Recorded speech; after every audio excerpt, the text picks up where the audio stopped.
You've been told that sleep is just rest, that it's just something your body needs to keep going. But what if sleep could be something more? What if it could be a doorway, not just to dreams, but to truth? Every night you close your eyes, but your mind keeps running. Thoughts spinning, regrets whispering, worries clinging to you like a second skin. You scroll, you breathe, you try. But the peace never quite arrives. They told you peace comes from slowing down, from meditation apps, from lavender sprays and sound baths. But if that worked, why are you still tired even after 8 hours? Why does your soul feel heavy even when your eyes are closed? The truth is, you're not just sleep deprived, you're meaning deprived. You don't just need rest, you need release. You need a space where your spirit can breathe again. That's what this is. For the next 3 hours, you're going to be guided not just into sleep, but into something much deeper, spiritual stillness. Not religion, not dogma, just timeless wisdom, gentle truths passed down for centuries to help people like you find freedom from suffering. Teachings from monks, sages, and awakened minds who learned how to be free even when life wasn't easy, even when the mind was loud, even when the heart was broken. Tonight, you'll feel something shift. The noise will soften, your breath will deepen, your soul will feel held. You won't just fall asleep, you'll drift into clarity, into calm, into something real.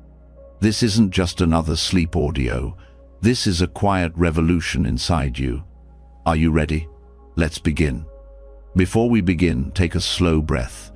Not because it's a ritual, but because it's the first thing you've done all day without rushing. Because something inside you is already loosening like tension that's been waiting years to be exhaled. What you're about to hear won't just help you sleep. It might help you wake up, not in the morning, but in your life. Let's go deeper now into one of the most powerful truths ever discovered by the human mind.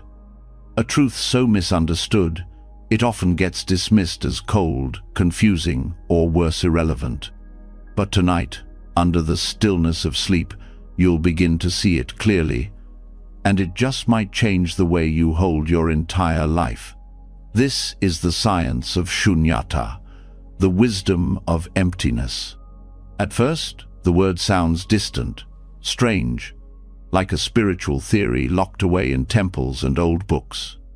But shunyata isn't just philosophy. It's not something to memorize or debate.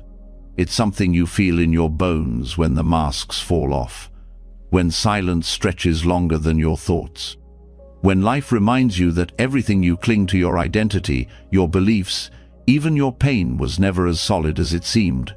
Emptiness isn't the absence of life. It's the space that makes life possible. Think of this. A cup holds tea not because of its clay, but because of the space inside it. A window lets in light not because of the glass, but because of the empty space the glass frames. Emptiness, in the deepest Buddhist sense, doesn't mean nothingness. It means that nothing exists independently. Everything arises in connection, dependent, intertwined. That thought alone unravels so much of what we've been taught to believe, that we are fixed, that others are unchangeable, that our emotions define us, that our past chains us. But the truth of shunyata says otherwise. It reveals a softer, more flexible view of existence, one where the self isn't a hard object, but a process, a pattern, a river, not a rock. Most suffering comes from forgetting this. Think about the last time you felt hurt. Maybe someone rejected you. Maybe life didn't unfold the way you planned. There's a natural tendency to contract, to solidify your sense of self. I'm not good enough. They're always like this. This is just who I am. But emptiness gently reminds us, none of that is fixed. Those thoughts are not the truth. They're clouds, not the sky. They come, they go, they change shape depending on the weather of your mind. When you understand this, not just in your head, but in your heart, your relationship to pain transforms. Instead of resisting it, defining yourself by it, or escaping it, you start to see through it. And what's revealed on the other side is space, choice, peace. This is why shunyata is not just spiritual theory, it's spiritual freedom. The self that seems so real, so permanentis, made up of parts, sensations, thoughts, reactions, conditioning, all moving, all changing. And yet we grasp at it like it's a stone statue. This is who I am. This is what I need. This is what I deserve. But the more tightly we cling, the more life feels like a war. What if you could let go of the fight? Not by becoming passive, not by abandoning responsibility, but by loosening the grip on the story of me. You would still care, still feel, still love. But you'd stop bleeding from every little wound, because you'd stop believing every little thought. When shunyata is realized, not just thought about, you begin to feel less like a person trapped inside a mind, and more like an open field where thoughts come and go. You stop identifying with every fear, every craving, every opinion. You stop defining yourself by what you like, dislike, defend, or desire. This doesn't make you cold, it makes you kind. Because when you stop obsessing over protecting the illusion of a solid self, you become more available to others, to presence, to compassion. So much of what breaks relationships isn't just disagreement, it's the clashing of rigid selves. You always do this. I'm not the kind of person who... These are not just sentences, they're prisons. But when you see how empty your identity really is, not meaningless, but fluid, you become easier to be with, less reactive, less trapped by I and you, and more rooted in we. Emptiness gives relationships room to breathe. When someone hurts you, you can pause before hardening into blame. You can ask, what are they reacting to? What part of me is feeling this pain? Not to excuse anything, but to understand it's all patterns. Nothing fixed. Nothing that can't be seen clearly. And in that clarity, sometimes, forgiveness grows not as a choice, but as a natural outcome of seeing things as they are. And if you don't forgive, that's okay too. Emptiness doesn't demand sainthood, it only invites honesty. The kind of honesty that says, this pain is here, but it's not who I am.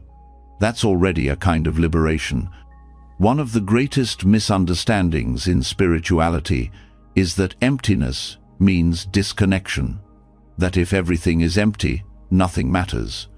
But shunyata reveals the opposite. Because things are empty, they're full of possibility. Because nothing is fixed, everything can change. Because nothing stands alone, everything is connected. Your sadness is connected to a memory. That memory is connected to a face. That face is connected to a story. That story was shaped by culture. That culture was shaped by ancestors. That ancestry, all the way back, touches every human being who ever lived. One thread, pulled gently, vibrates the whole web. In that web, nothing is random, nothing is separate, and nothing stays. Which brings us to the tender part of emptiness, the part that makes some people afraid. The truth that everything changes, everyone leaves, everything ends. But think about this. What if that's not a reason to suffer, but a reason to love more deeply? What if impermanence is the very thing that gives life its urgency, its beauty, its presence? If we were frozen in time, if people never died, if nothing ever shifted, would we still care the same way? Would we cherish moments, hold hands longer, listen better? It's the truth of emptiness that reminds you to pay attention, to stop waiting for the perfect life before you start enjoying the one you have, to stop clinging to fixed identities. I'm always anxious. I'm bad at relationships. I can't change, and start noticing the tiny openings that show up each day. A moment of silence, a breath that feels different, a decision that surprises you. You don't need to believe in emptiness. You already live in it. Every time a thought disappears, every time a mood passes, every time you laugh when you expected to cry, or feel peace when you expected pain. Those moments are cracks in the illusion, and the more you notice them, the more they widen. Until one day, something breaks open and, instead of trying to put the pieces back together, you realize, maybe the breaking was the point. Maybe there's nothing to glue back. Maybe there never was a fixed you, to begin with just the dance of awareness playing in the field of form. That's the gift of shunyata. It doesn't promise that life will be easy. It doesn't guarantee that you won't suffer. But it shows you how to suffer differently, how to suffer lightly, how to stop adding pain to pain by believing that suffering defines you. With this understanding, pain becomes part of the story, not the author. Thoughts lose their grip. Emotions still rise, but they pass through you like waves through open water. The shore is no longer needed. You float.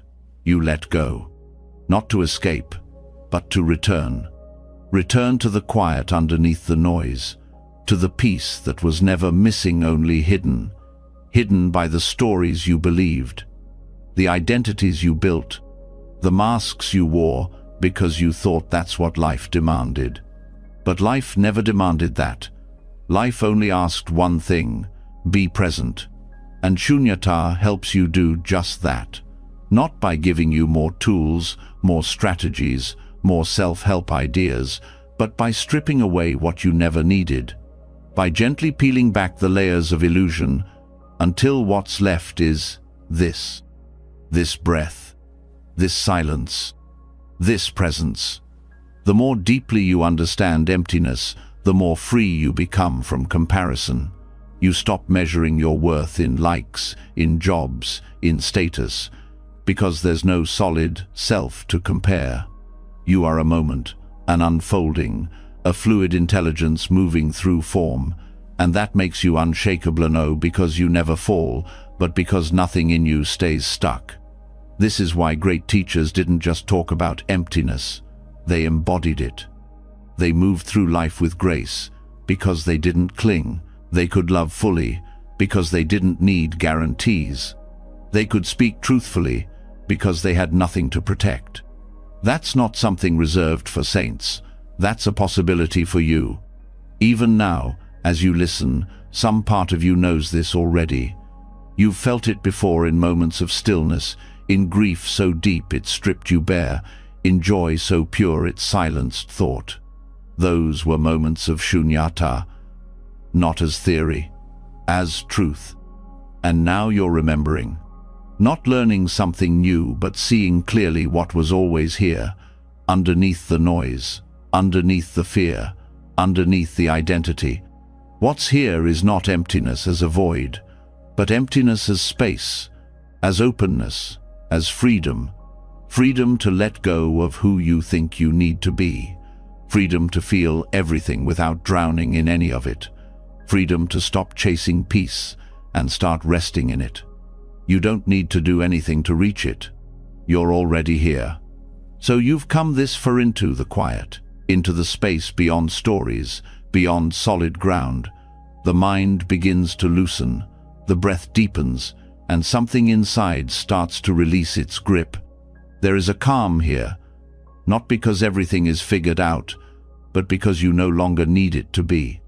But here's where the mind asks its next question.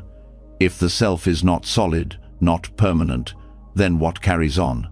What continues after death? What is reborn if there is no one here to begin with? This isn't a puzzle to be solved by logic. It's a truth that needs to be felt like light under your skin, not to explain away your fears, but to help you see through them. The teachings on rebirth and no self don't contradict each other.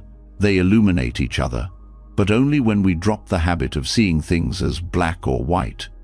Rebirth without self is not about a soul traveling body to body. It's not about an identity moving through time like a passenger. It's subtler, more intricate, and far more liberating. The self, as we normally think of it, is an illusion created by habit, by memory, by clinging. It's not that nothing exists at all, it's that what exists isn't what you think. There's no solid I that stays the same from moment to moment. Instead, there is a chain of causes and conditions, a process, like a flame passed from candle to candle. The flame continues, but there's no original fire hiding behind it all. The mind resists this. It wants something to hold, something permanent to lean on. But what if that craving is the very source of your suffering? What if the fear of losing the self is the only thing keeping you from freedom? Rebirth is not a restart button for your personality. It's not an eternal replay of your name, your preferences, your attachments. It's a continuation of tendencies, of intentions, of causes that have not yet finished unfolding. It's a stream, not a statue. And in that stream, identity keeps forming again and again, not because something is carrying it, but because conditions allow it. Think of it this way. A thought arises in your mind. Then it passes. Another takes its place. Is it the same thought? No. But is it connected? Yes. They arise out of the same conditions. The same fuel. That's how rebirth works. The next life isn't yours in the way your mind wants to believe, but it is part of a vast continuity of karma, of unfolding processes. This isn't about believing in a metaphysical afterlife. It's about understanding how even now the illusion of continuity creates a sense of self. Your personality, your likes, your fears, they are recreated moment by moment, held together by craving, by aversion, by identification. And just like a story, they need a reader. The reader is awareness, but the character being read, the you that you think you are, is fiction, not fake, just not fixed. When you see this, you begin to relate differently to fear, especially the fear of death. Because death no longer looks like the end of me. It looks like the natural pause in a process, the releasing of one pattern so another can arise, not as punishment, not as reward, just as the natural unfolding of karma. Karma is not fate.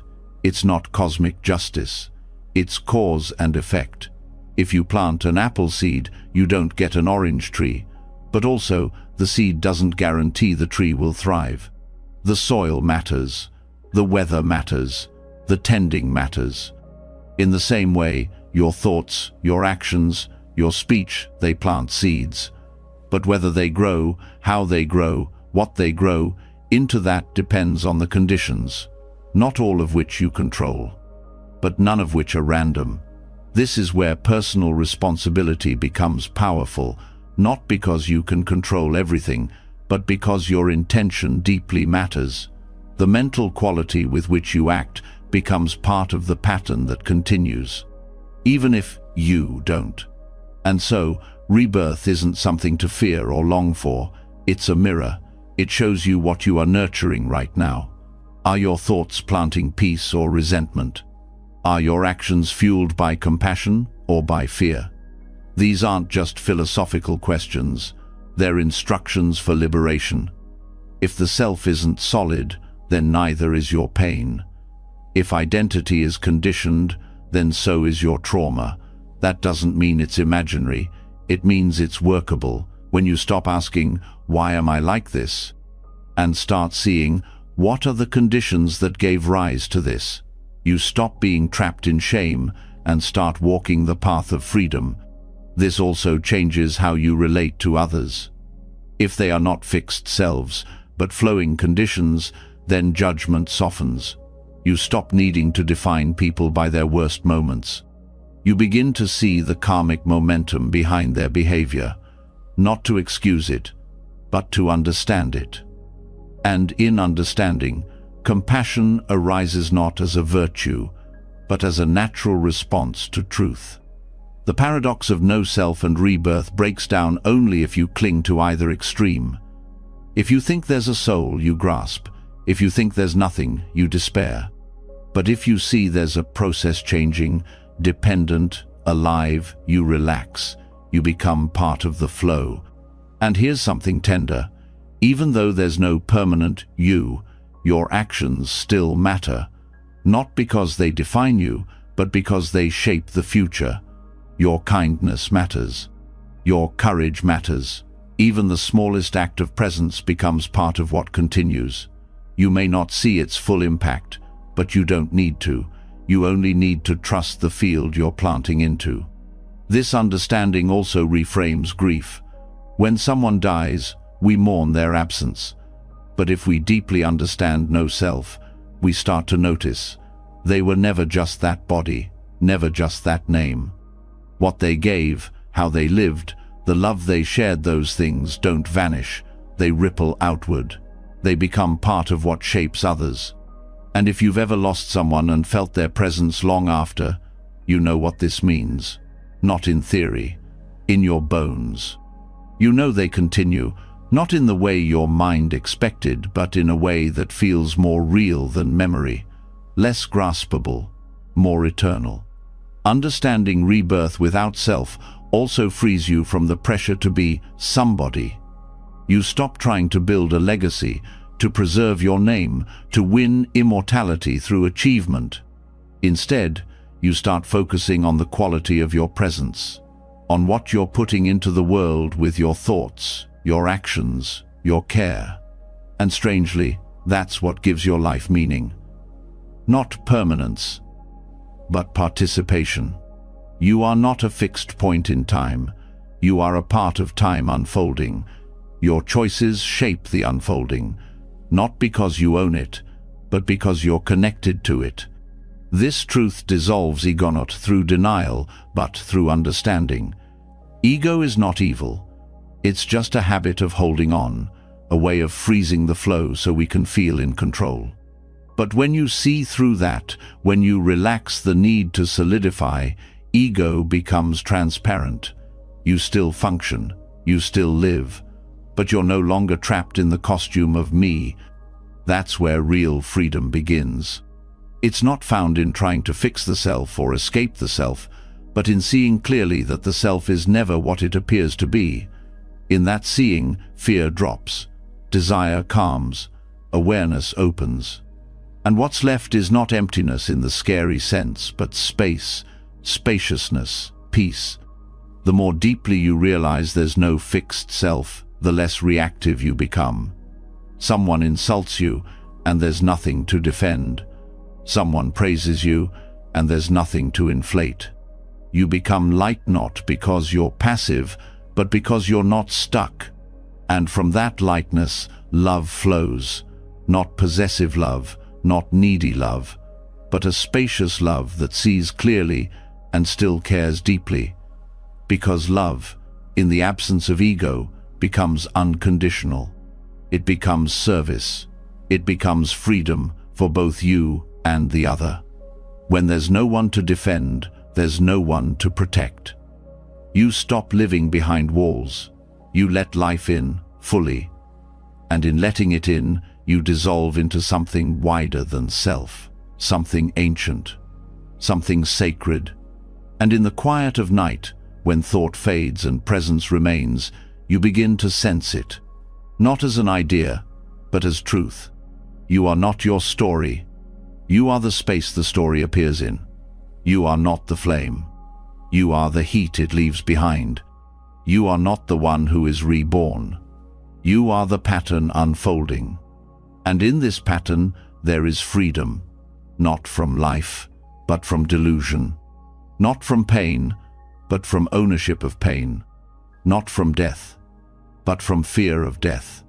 This is the paradox, and this is the path. And now that the illusion of a fixed self has softened, something else becomes clear, almost uncomfortably so. Even without a solid identity, life continues to unfold. Actions keep happening, words get spoken, thoughts rise, often before we know where they came from. Something is still shaping your path, moment by moment. But what is it? This is where the deeper layer of karma, begins to reveal itself not as punishment or reward, but as movement, as energy shaped not just by what you do, but by why you do it. Not just by the action, but by the spark behind it. And this spark has a name: intention. It's not the size of your act that defines your karma. It's the quality of your heart when you act. In the teachings of the Buddha, this is called cetanathe volition, the mental direction that leads to action. And this, more than anything, is what builds your future. So many people think karma is about doing good things to get good results. Be kind, and the universe will reward you. Be selfish, and you'll pay the price. But this turns karma into a vending machine, as if the cosmos were keeping score. The deeper truth is far more subtle and far more powerful. Karma is not about outcomes, it's about conditioning. Every thought you nurture shapes your mind. Every intention you repeat becomes easier to repeat again. Like carving a path in soft earth, your thoughts create mental grooves. These grooves become habits. Habits become tendencies. Tendencies become character. And character creates your world. So when people say it's just a thought, they don't realize that thought is the seed. Before any word is spoken, before any choice is made, there is a mental motion.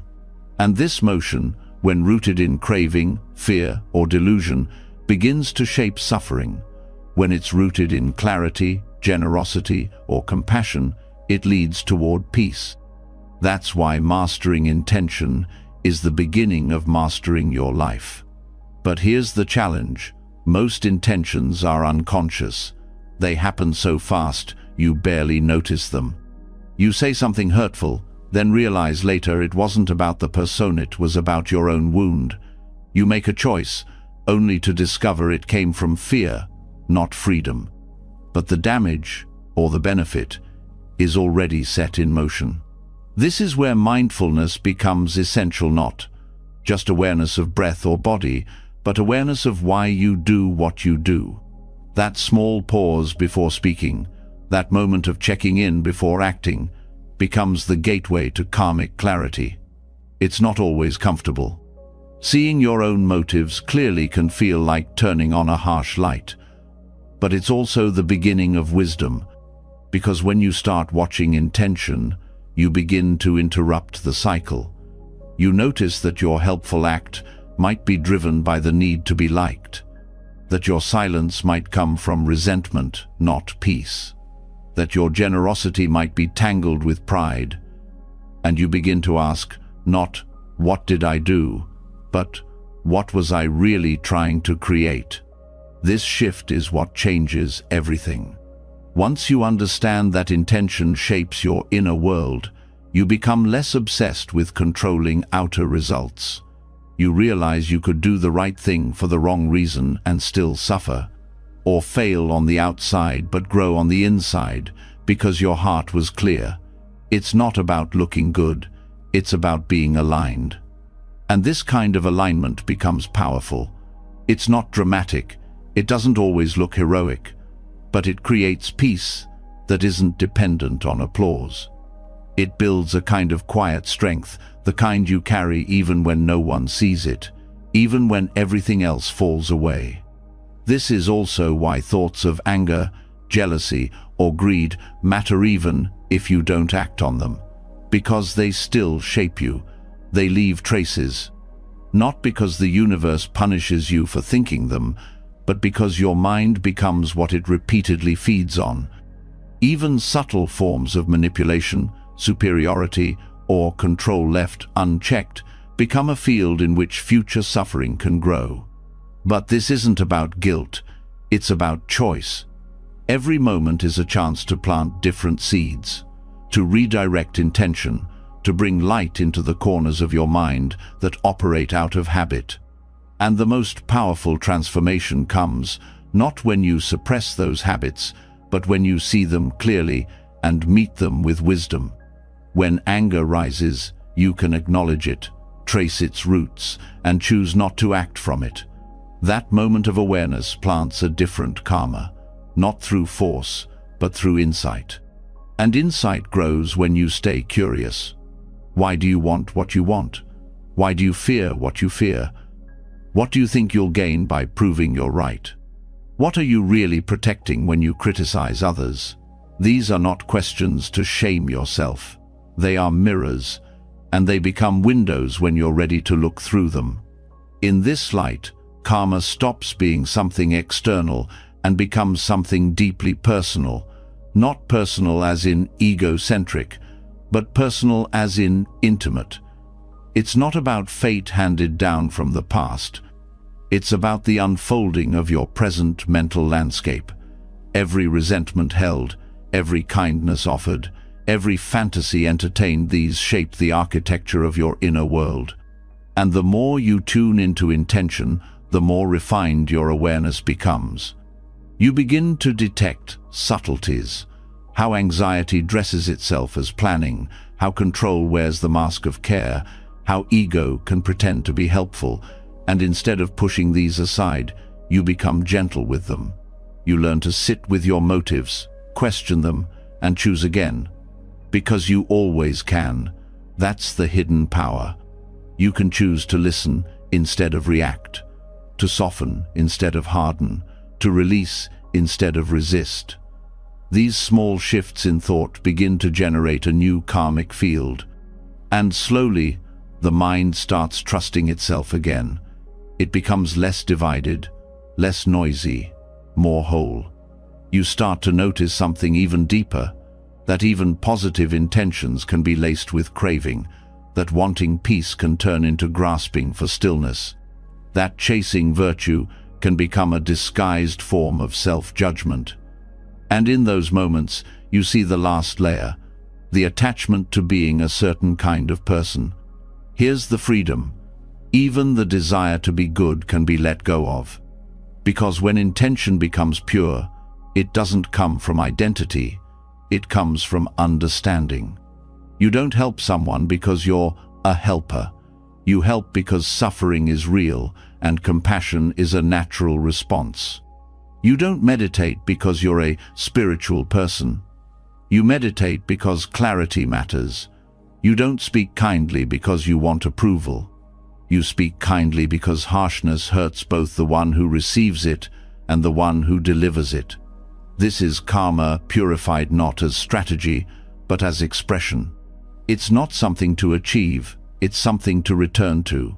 A natural alignment with what is true, with what doesn't create harm, with what brings the mind home to itself.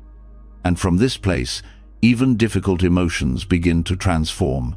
Fear becomes care, anger becomes energy, grief becomes tenderness. These aren't mistakes, they are raw materials. And intention is the alchemy. Because when you bring attention to intention, you create a subtle shift in direction. You don't need to leap forward, you only need to turn 1 degree, and that 1 degree over time changes the entire path. Even if no one sees it, even if nothing on the outside looks different, inside, something is realigning, something is waking up. This is why the teachings don't start with changing behavior. They start with watching the mind. Because when the mind is clear, action follows. And when action follows a heart that's unclenched, the karmic imprint is clean.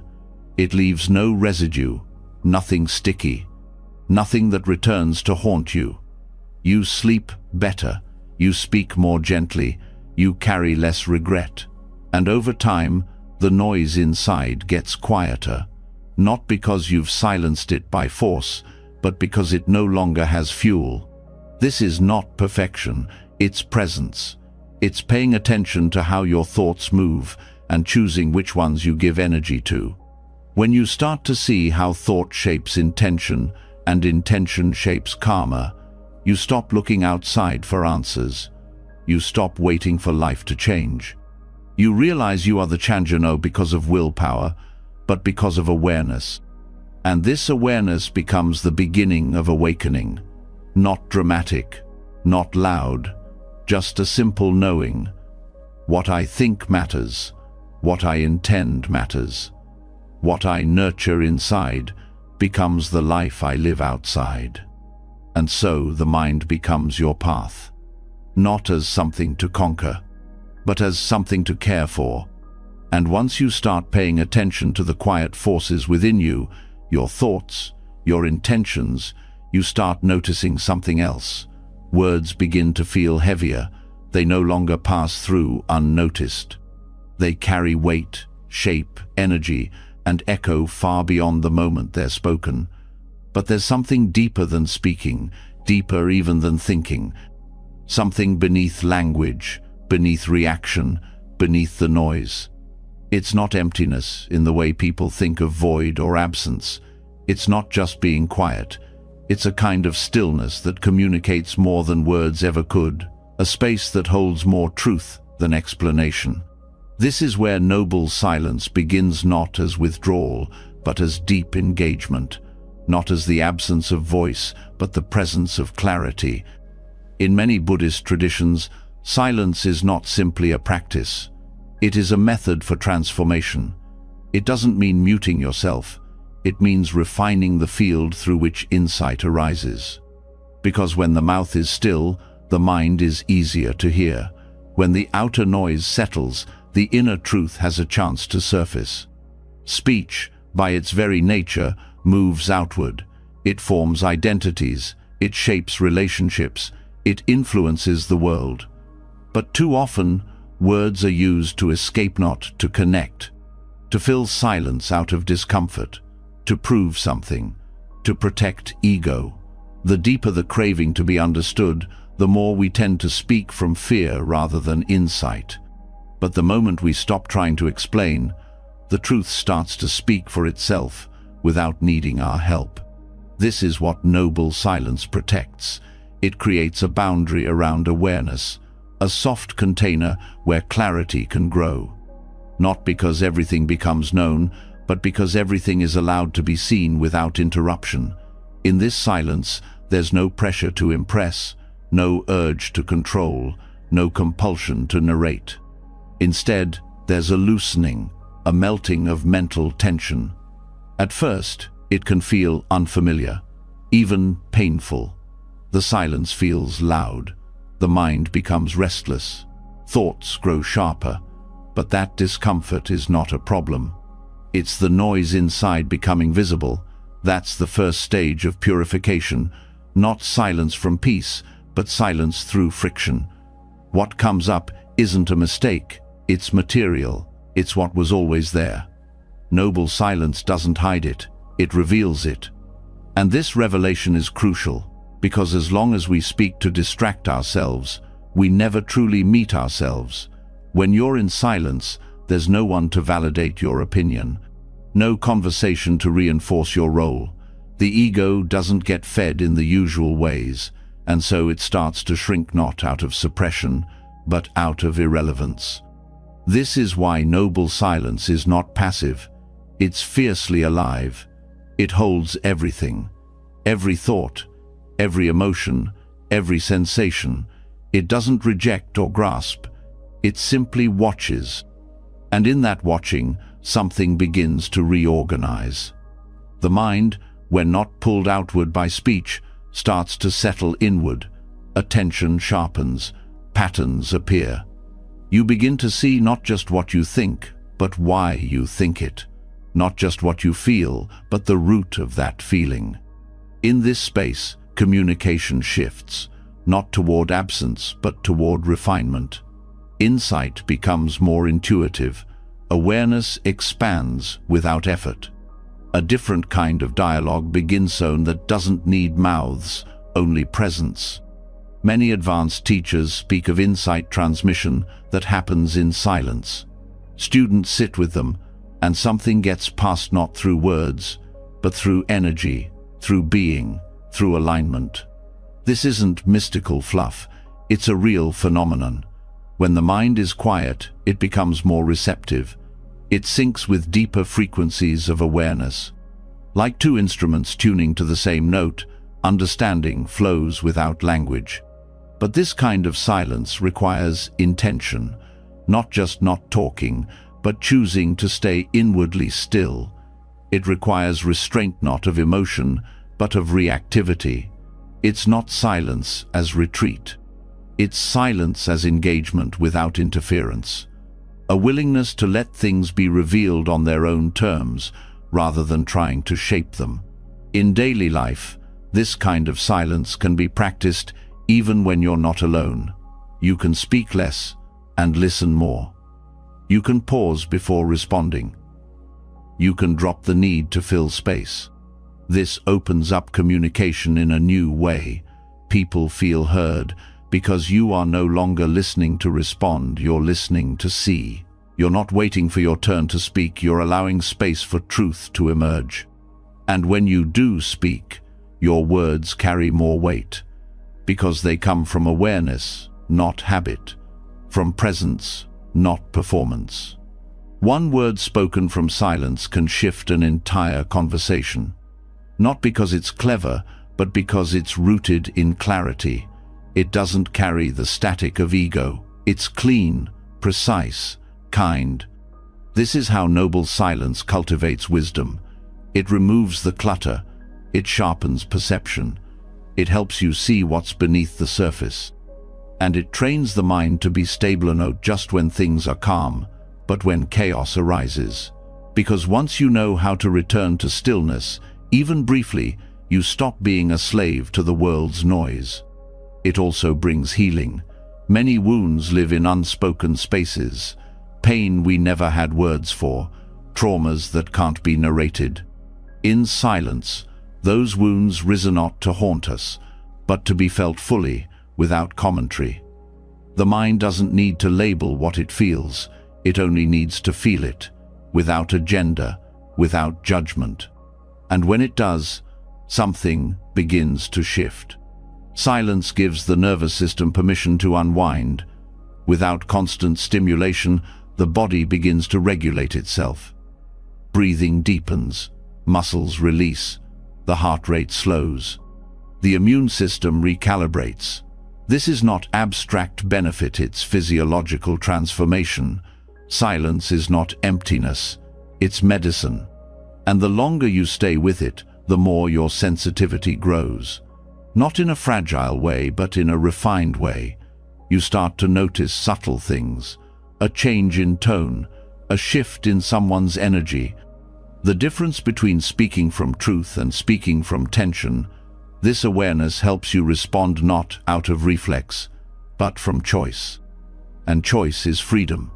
When you see clearly, you stop reacting to everything. You stop speaking just to be heard. You stop filling silence because it feels awkward. You realize that real connection doesn't come from talking, it comes from presence. Some of the deepest moments between people are wordless. A glance, a breath, a shared pause. These moments carry more love than hours of conversation. In a world addicted to noise, noble silence is rebellion. Not angry rebellion, but sacred rebellion. It refuses to rush, it refuses to perform, it refuses to turn presence into productivity. It returns life to its natural rhythm, unfolding, grounded, aware. And in that rhythm, you come home. You return to the source of speech. You remember that before every word, there was silence. Before every story, there was space. And within that space is the wisdom you've been searching for, not as information, but as realization. You start to trust silence. You start to love it. Not because it's quiet, but because it's true. Because it doesn't demand anything. Because it welcomes everything. And from that space, your life starts to change. Not dramatically, but deeply. You speak less and people listen more. You say less and people feel more. Because you're no longer trying to be heard, you're simply being. This is the language of enlightenment. It doesn't come through explanation. It comes through stillness. It speaks not to your mind, but through it. And when you hear it, even once, everything softens. You stop needing to prove. You stop needing to explain.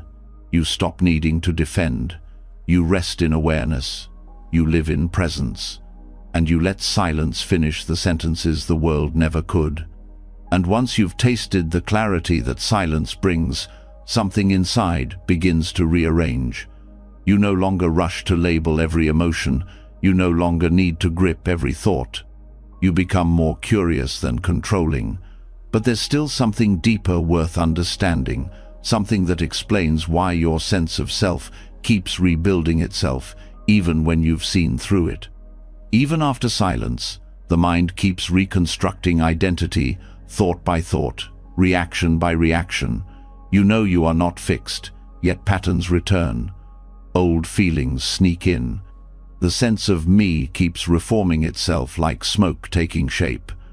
This isn't failure, it's structure. And the Buddha didn't leave that mystery unanswered. He named it, not as dogma, but as insight into the machinery of human experience. This structure is made of 5 pieces, not 5 selves, not 5 souls, 5 shifting processes. Together, they create the illusion of a solid I. But when seen clearly, they reveal how empty that illusion really is. And when worked with skillfully, they become tools, not traps. The first is form, the physical body, the material aspect of being, what you see, touch, hear, smell, taste, your hands, your bones, your heartbeat. The texture of experience begins here. It is real but not personal. Your body is alive, yes, but it is not you in any permanent sense. It changes constantly, ages, heals, gets sick, grows, declines. It is influenced by food, weather, sleep, genetics.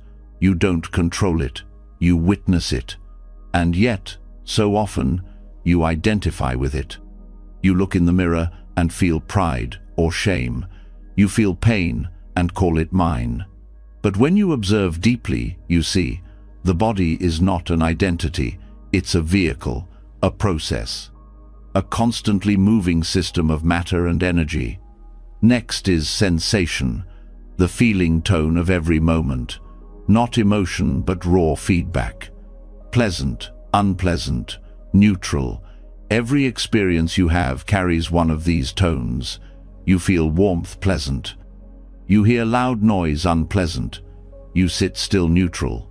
This might sound small, but this is where attachment begins. You crave the pleasant. You resist the unpleasant. You overlook the neutral. These micro-reactions shape your habits. They drive choices before thoughts even form.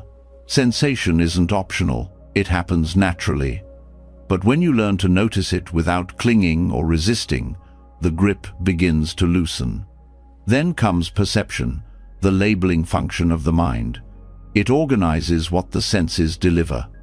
Color becomes tree, sound becomes voice, shape becomes threat. Perception pulls patterns from raw data and tells a story. But the story is often automatic, based on memory. You see a stranger and think unfriendly based on past pain.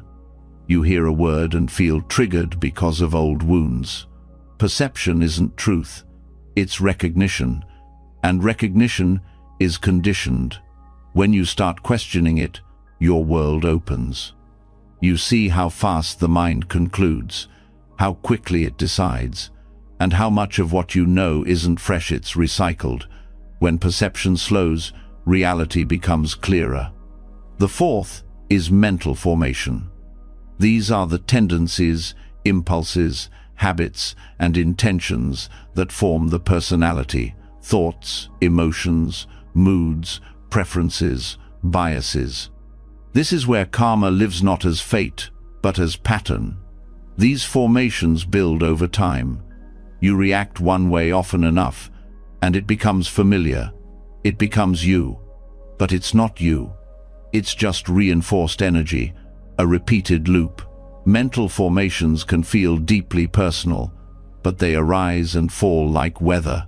With awareness, they can be rewired. With stillness, they can dissolve. They are not your essence. They are your conditioning, and conditioning can change. The last is consciousness, the basic knowing of experience, not the content, but the light in which content appears. Sight consciousness, sound consciousness, thought consciousness. This is the backdrop, the observer. But even this is not fixed. It depends on contact. Consciousness of a sound only arises when sound and ear and attention meet. Consciousness flickers, it flows. It isn't a soul hiding behind your eyes, it's a function. And when you realize it's not permanent, the whole scaffolding of I am begins to tremble. These five forms, sensation, perception, mental formation, consciousness, aren't parts of a person. They are activities, events, streams. And yet, when they work together, they feel like a self. But they're not a self. They're a show, a performance, one that repeats so often it fools even the actor. But here's the key. There's nothing wrong with them. The aggregates are not enemies, they're tools. Without them, there's no experience, no path, no learning. The problem comes only when they are mistaken for identity. When feeling pain becomes, I am suffering. When hearing a sound becomes, I am annoyed. When having a thought becomes, this defines me. That's where the knot tightens. But the moment you start observing the aggregates, they begin to separate. The space between stimulus and reaction grows. Instead of, I'm angry, it becomes, anger is present. Instead of, I'm confused, it becomes, confusion has arisen. And that shift is everything. It's the first step out of the trance. This is where the aggregates become a toolkit, not a trap. You start using them to diagnose your reactions. Is this form or perception? Is this sensation or emotion? Where did this formation come from? What intention is hidden beneath it? These questions don't freeze you. They free you because they turn reactivity into curiosity, and curiosity turns suffering into insight. The more you practice, the more quickly you see through the illusion. You catch yourself reaching for comfort and recognize pleasant sensation. You notice judgment rising and identify mental formation. You feel resistance to someone's words and realize painful contact and clinging perception. This isn't detachment. This is intimacy. You are no longer merged with your experience. You are in relationship with it. And from that relationship comes skill, wisdom, freedom. Not the freedom to escape life, but the freedom to stay present without getting trapped. The freedom to hold emotion without collapsing into it. The freedom to feel discomfort without needing to fix it immediately. You stop living in defense mode. You stop being bounced around by every trigger. You become grounded, not because you've stopped feeling, but because you've stopped believing that every feeling is truth. The aggregates also help with trauma, not by erasing it, but by helping you unpack it. Trauma embeds itself in the body, in form. It echoes in sensation. It hides in perception. It colors mental formations. It shapes consciousness. But when you know the parts, you stop being overwhelmed by the whole. You can work gently, one layer at a time, meeting the body, holding sensation, questioning perception, disentangling formations, watching consciousness. There's no rush, no pressure to be healed, just the steady practice of presence. And this presence becomes power. You start choosing how to respond, not because you suppress what you feel, but because you no longer mistake it for yourself. That's the power of the aggregates. They reveal how things function so you can stop worshipping the dysfunction. You don't need to dismantle the self with force. You only need to see clearly what it's made of. When you see that, the clinging starts to fade. And what remains is just awareness, just contact, just life unfolding. No me holding it together, no mind gripping it tight. Just experience, arising and passing, like waves on water. This is not detachment. This is awakening. Not distance but discernment, not numbness but precision. The aggregates help you trace suffering to its roots, not so you can cut it off, but so you can understand it. And in that understanding, the pain loses its sting. Because the root of all suffering is not pain, it's identification. And when you see the parts clearly, there's no whole left to attach to. Just patterns, just process, just space. And in that space, peace arises, not because nothing hurts, but because nothing owns you. And that is freedom. When you start to see your experience not as a fixed identity, but as a series of parts, constantly rising and falling, something else begins to reveal itself beneath the surface. A kind of invisible map, a chain, a pattern that keeps looping, feeding itself, building momentum. You begin to notice that nothing ever happens out of nowhere, that your reactions have roots, your habits have histories. Your emotions are not just emotions, they are results of causes that go unseen until you slow down enough to trace them. And that's where the teaching of dependent origination enters. Not as theory, but as an exposed engine of your daily life. 12 links, interconnected, one giving rise to the next, over and over. This isn't abstract metaphysics. This is what's happening when you pick up your phone for the 10th time without knowing why. This is what's playing out when an old memory floods your chest with emotion. This is what holds the shape of every addiction, every loop of regret, every repeated fight you thought you'd moved past. It all begins with ignorance. Not stupidity, just the basic not knowing of how things really are. It's the lack of clear seeing that causes us to misread life, to grasp where we should let go, to resist what must be felt. This isn't just philosophical ignorance. It's the kind that lives in your nervous system, that flinches before reflection, that tightens before questioning. Ignorance isn't always dramatic.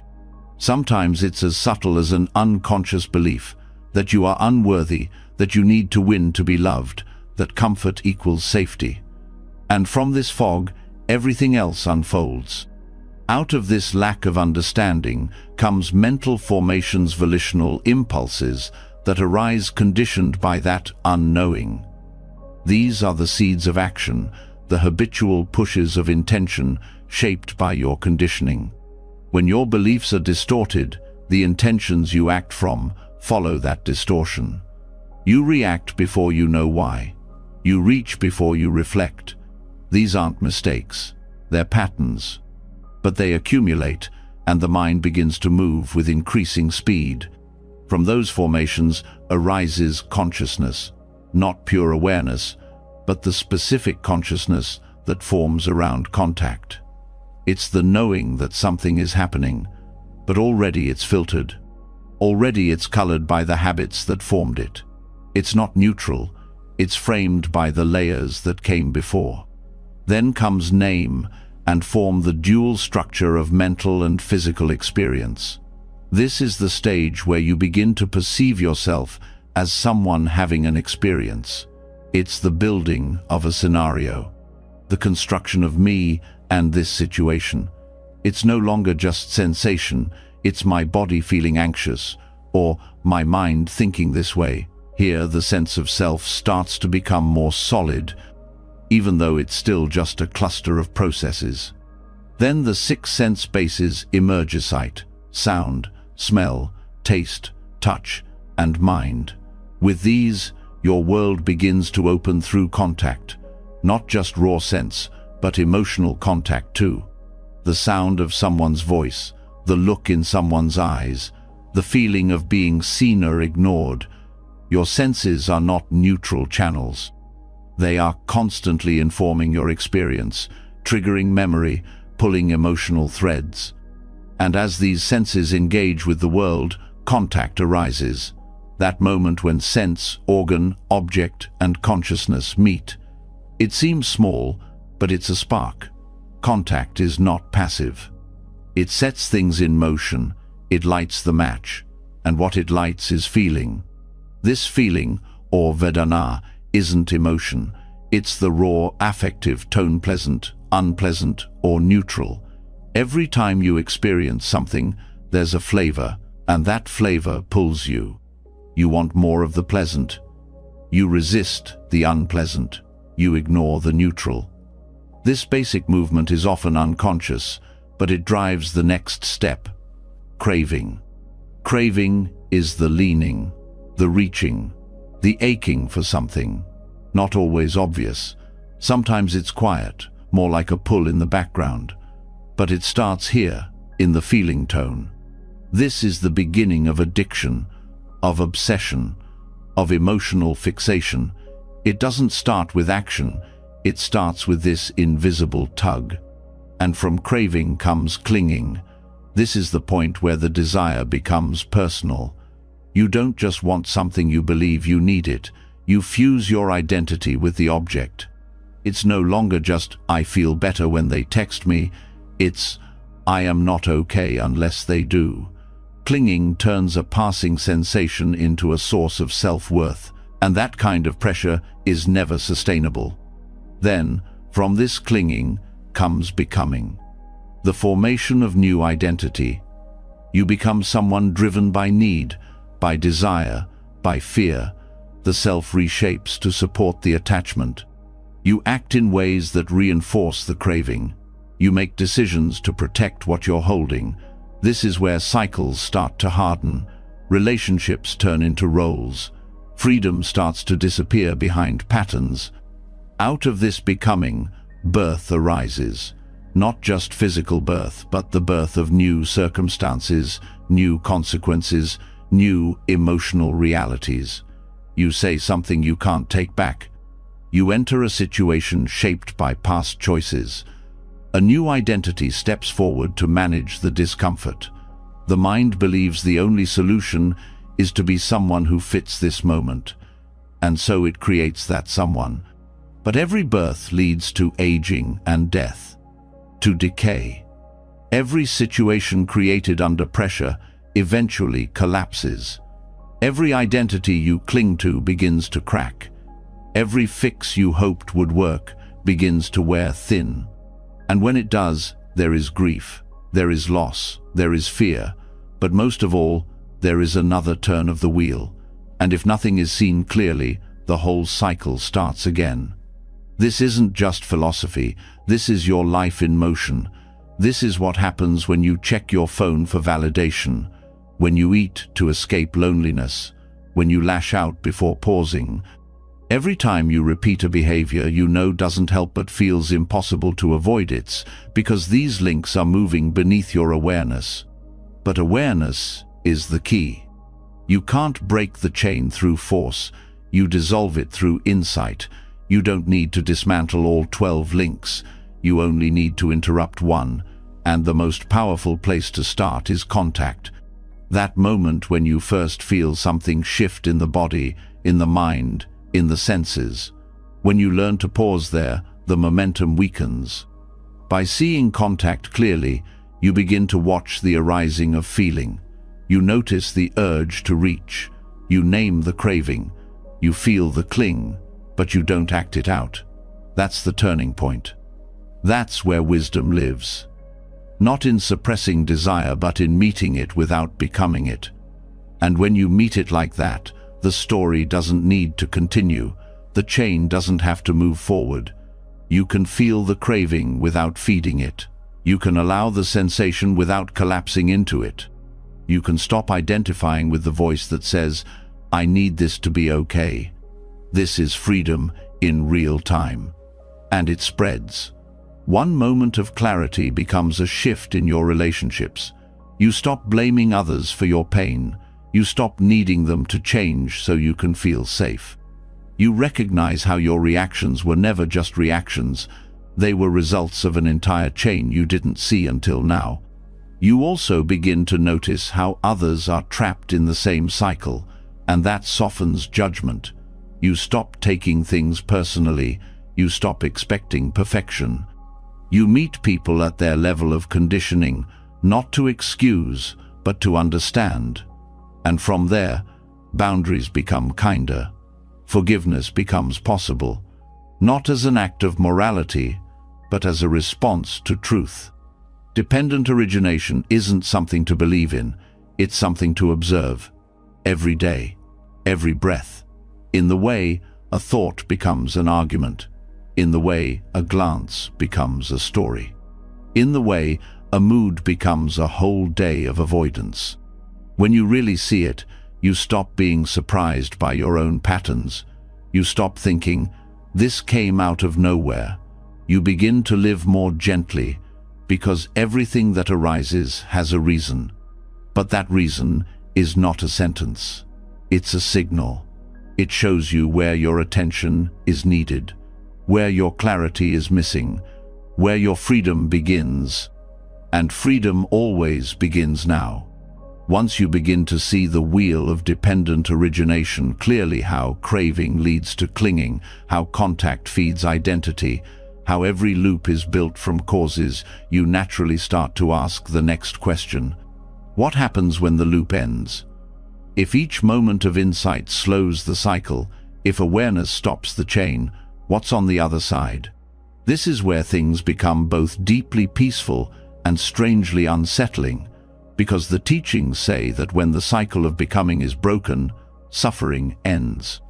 And while that sounds like the goal, like relief, like the end of all struggle, it also touches something most people don't expect to find on the spiritual path. A kind of hidden fear. Not fear of pain, not fear of failure, but fear of vanishing, of no longer being anyone at all. Because even after you've seen that the self is built from aggregates, even after you've watched the craving mind in real time, even after you've tasted non-reactivity, there's often a subtle hesitation. The mind pulls back. It doesn't say it out loud, but somewhere inside, the question lingers. If I let go of everything, what will be left of me? This is the fear of cessation. The fear that nirvana isn't rest, but erasure. That enlightenment means disappearing. That liberation means no longer being human, no longer feeling, no longer existing in any way that's familiar. And this fear is not a flaw in your practice. It's part of the process. Because the ego was never designed to dissolve itself. It exists to protect, to define, to maintain a sense of boundary. It holds a map that says, this is me, that is you, this is good, that is dangerous. And when the map starts to fade, when awareness begins to move beyond what can be named, the ego registers that shift as threat. Even if you've suffered under the weight of identity, the idea of being without it can feel worse. Because pain is familiar, striving is familiar. Control, even when exhausting, gives a sense of safety. The idea of no self, of complete release, feels like falling with no ground. The mind instinctively resists, not because it doesn't want freedom, but because it doesn't trust freedom without form. This fear shows up in subtle ways. In the urge to keep seeking even after silence is enough. In the tendency to reinterpret awakening as another version of achievement. In the habit of framing spirituality as self-improvement instead of self-erasure. These are all clever ways the mind tries to hold on while pretending to let go. And they are understandable, because from the perspective of ego, cessation means death. Not physical death, but the end of being someone, the end of reference points, the end of effort. And that idea, even when we say we want it, can trigger something primal. But what's actually being pointed to in cessation isn't non-existence. It's non-reaction. It's the complete stopping of the cycle of grasping. It's not that awareness ends, it's that clinging ends. What disappears is not life. It's the compulsive need to arrange life around a false center. Nirvana is not a void that swallows you. It's the ending of the burning, the extinguishing of the flame that never stopped seeking fuel. It's the deepest form of rest, not because you turn off, but because you stop resisting what already is. To reach this understanding, you have to look at your attachments to becoming. Not just desire for pleasure or comfort, but the deeper desire to be someone, even someone spiritual, even someone wise. The identity of the seeker can become the last and most seductive trap, because the seeker never finds. It can't. The very act of seeking reinforces separation. It keeps the goal just out of reach, and so part of the path is grieving the loss of that role, letting go not just of what hurts, but of the one who hurts. This isn't abandonment. It's the end of illusion, and the end of illusion often feels like loss before it feels like peace. There may be phases where the mind goes quiet and panic arises, where joy is present but it feels too unfamiliar to trust, where spaciousness starts to open and something inside rushes to fill it. That's not failure. That's the ego doing its job. But awareness sees it, and in seeing it, the grip begins to weaken. You also begin to notice that the fear of cessation is not constant. It arises only when the mind begins to approach stillness, when thought slows and silence stretches. That's when the anxiety starts, which tells you everything. The fear is not about truth. It's about the loss of noise. But noise is not safety, and silence is not absence. The more you sit with the fear without needing to solve it, the more it reveals its real nature. It's not fear of dying, it's fear of not knowing, of not having a role, of not being able to label or measure or hold on to something. And this fear dissolves not through explanation, but through direct contact. You stay with the stillness, you feel the unease, you breathe through the tension, and at some point, there's a shift. The fear itself becomes just another movement of mind, another formation, another link in the chain. And you don't need to push it away. You just don't need to follow it anymore. This is how resistance becomes the path, not by being avoided, but by being seen as it is. And as you keep walking, a new kind of trust begins to form. Not trust in beliefs, not trust in outcomes, but trust in awareness itself. In that which watches everything come and go, but does not come and go with it. This trust grows slowly. It builds through small moments. When you let go of an argument and feel lighter, when you release an identity and find more space, when you sit in silence and stop waiting for it to end. These are not dramatic moments, but they are the turning of the tide. Eventually, the fear of cessation becomes less gripping. It doesn't disappear completely, but it loses its control. You stop needing to be someone all the time. You stop needing to understand everything. You start relaxing into the unknown, not as a blankness, but as a presence too full to be described. And in that presence, freedom is not something you get. It's something you realize was always here, just hidden behind the need to be someone experiencing it. This is the paradox. The more you let go, the more complete you feel. The more you release your grip on self, the more love flows in.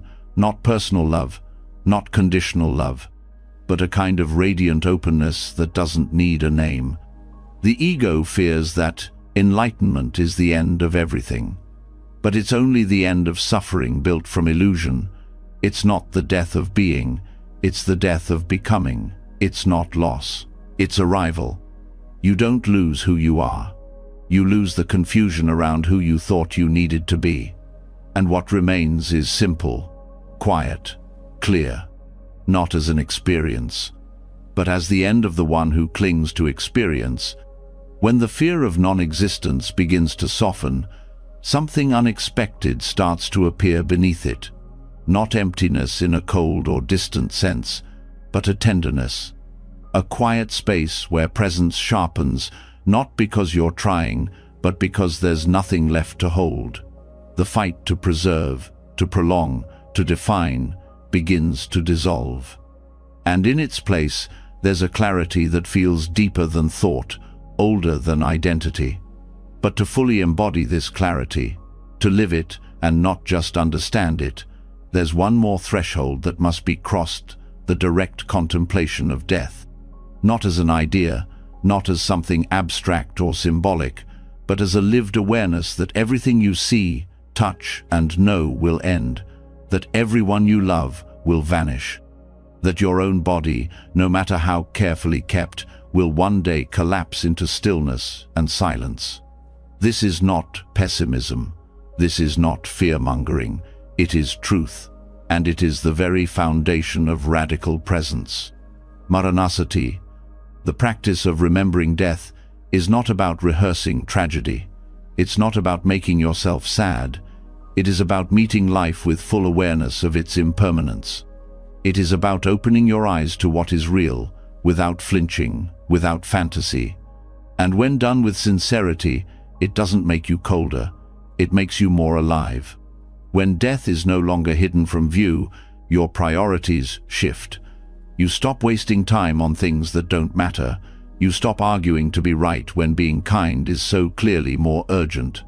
You no longer delay your joy, waiting for a better time. You drop the fantasy that you'll live forever and start paying attention to this breath, this moment, this person in front of you. Contemplating death is the fastest way to clear the mind of illusion. It ends procrastination. It destroys arrogance. It humbles the mind without humiliating it. It brings clarity not through control, but through direct perception of what cannot be controlled. Everything in your life is marked by death, not just physical dying, but the ending of every moment.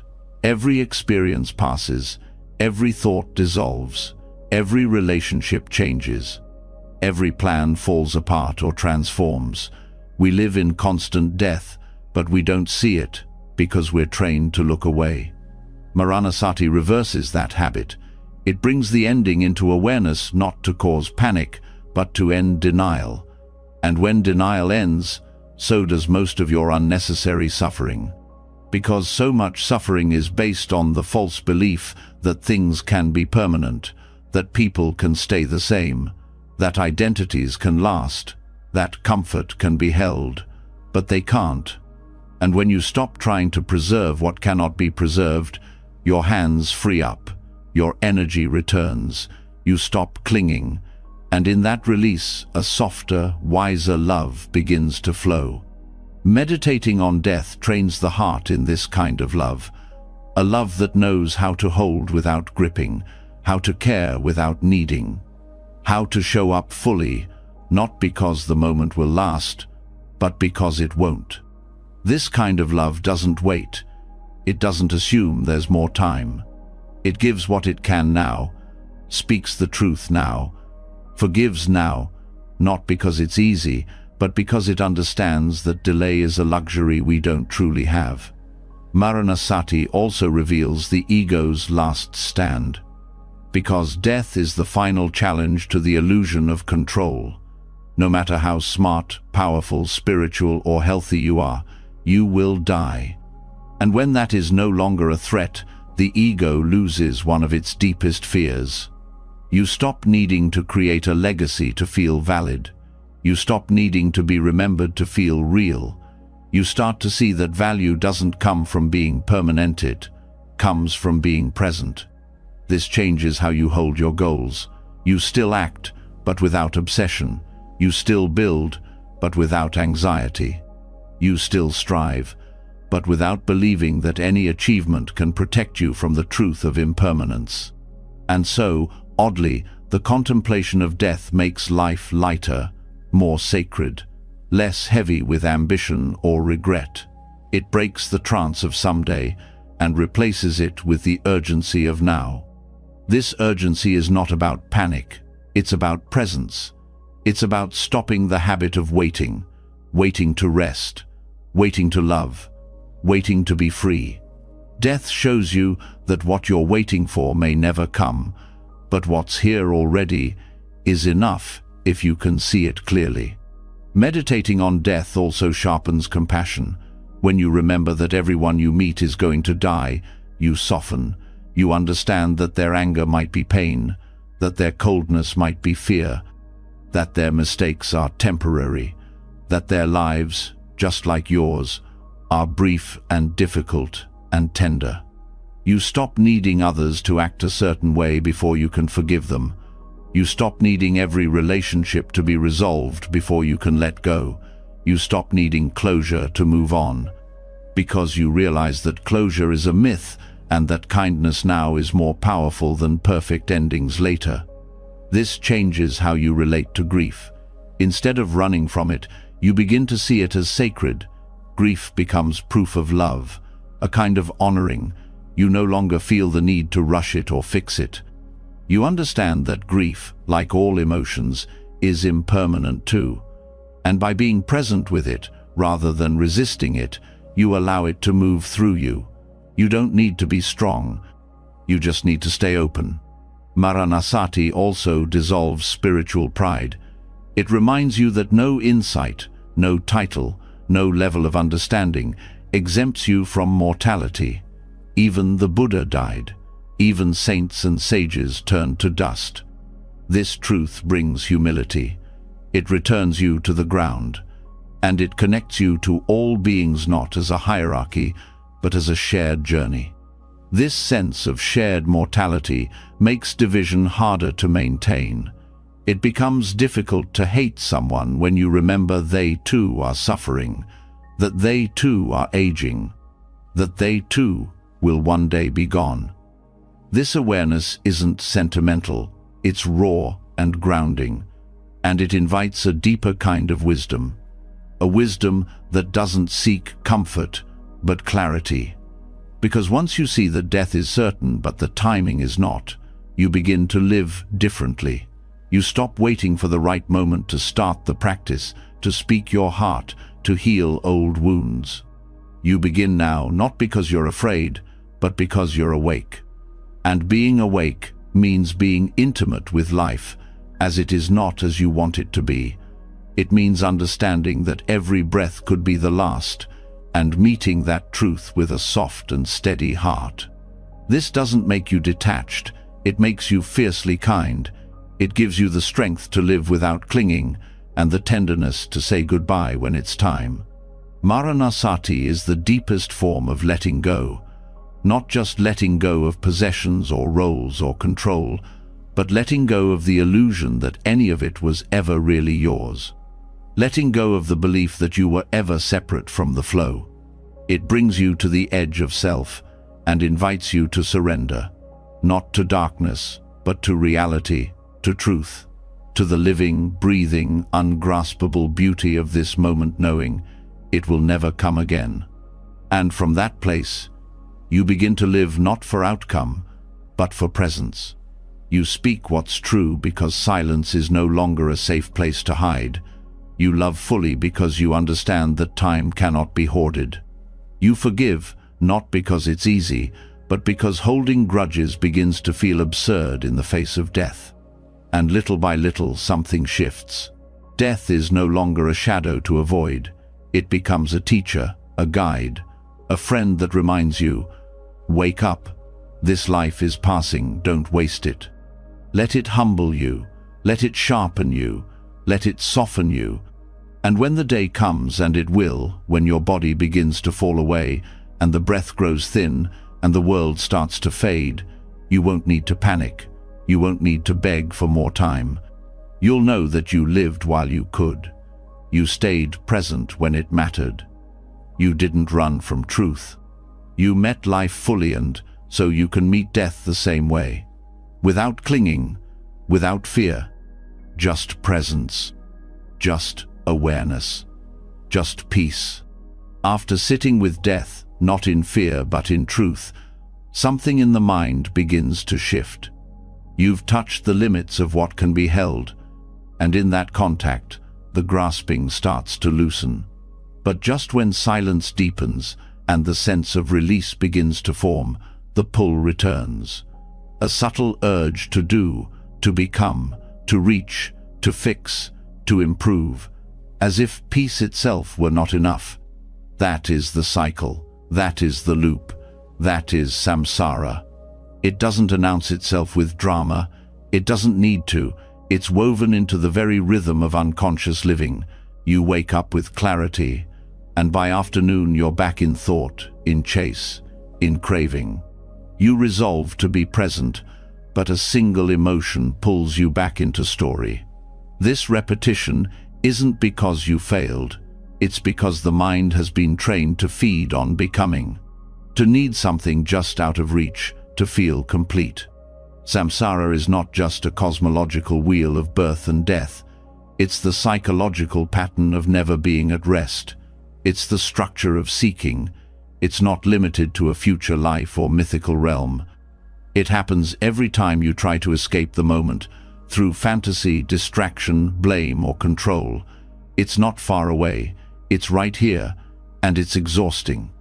This is why the Buddha framed samsara as suffering. Not because life itself is flawed, but because the way we relate to it keeps pulling us out of peace.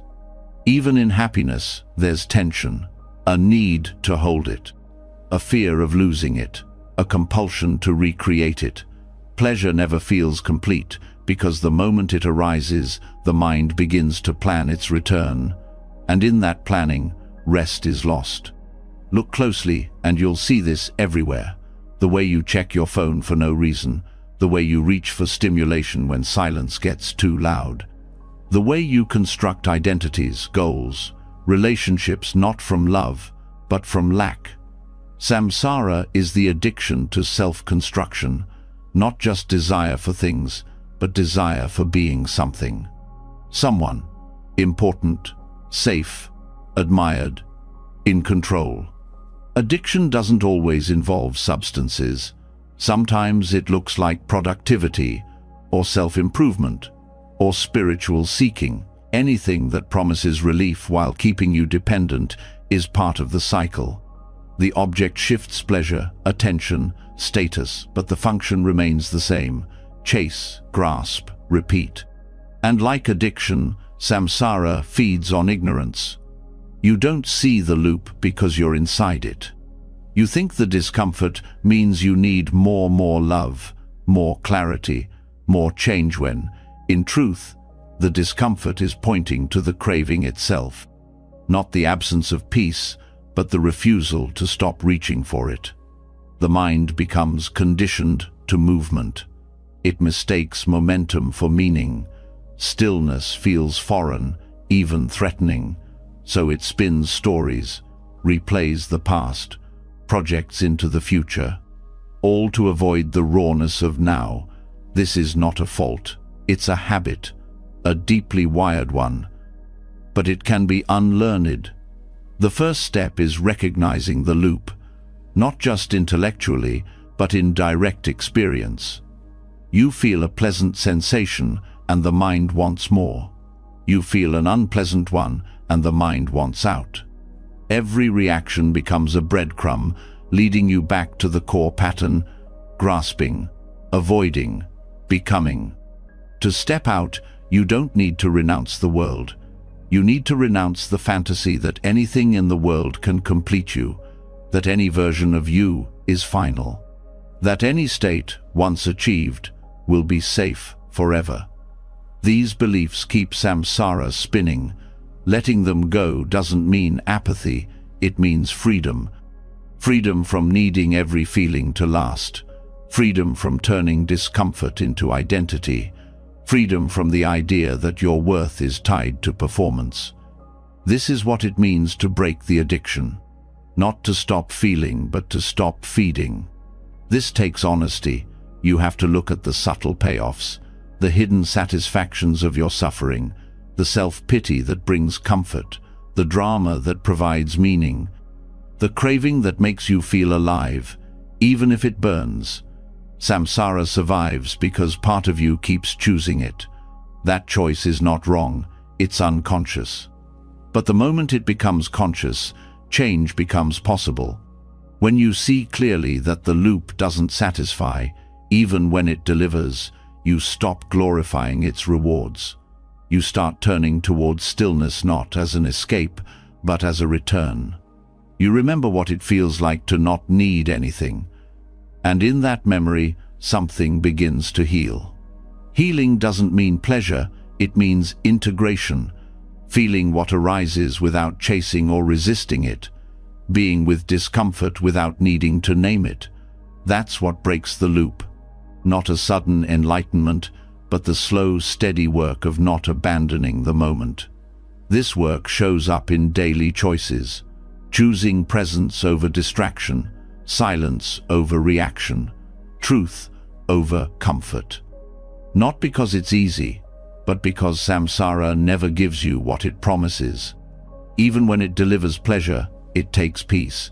Even when it offers identity, it steals freedom. This doesn't mean you reject joy. It means you stop making joy the condition for rest.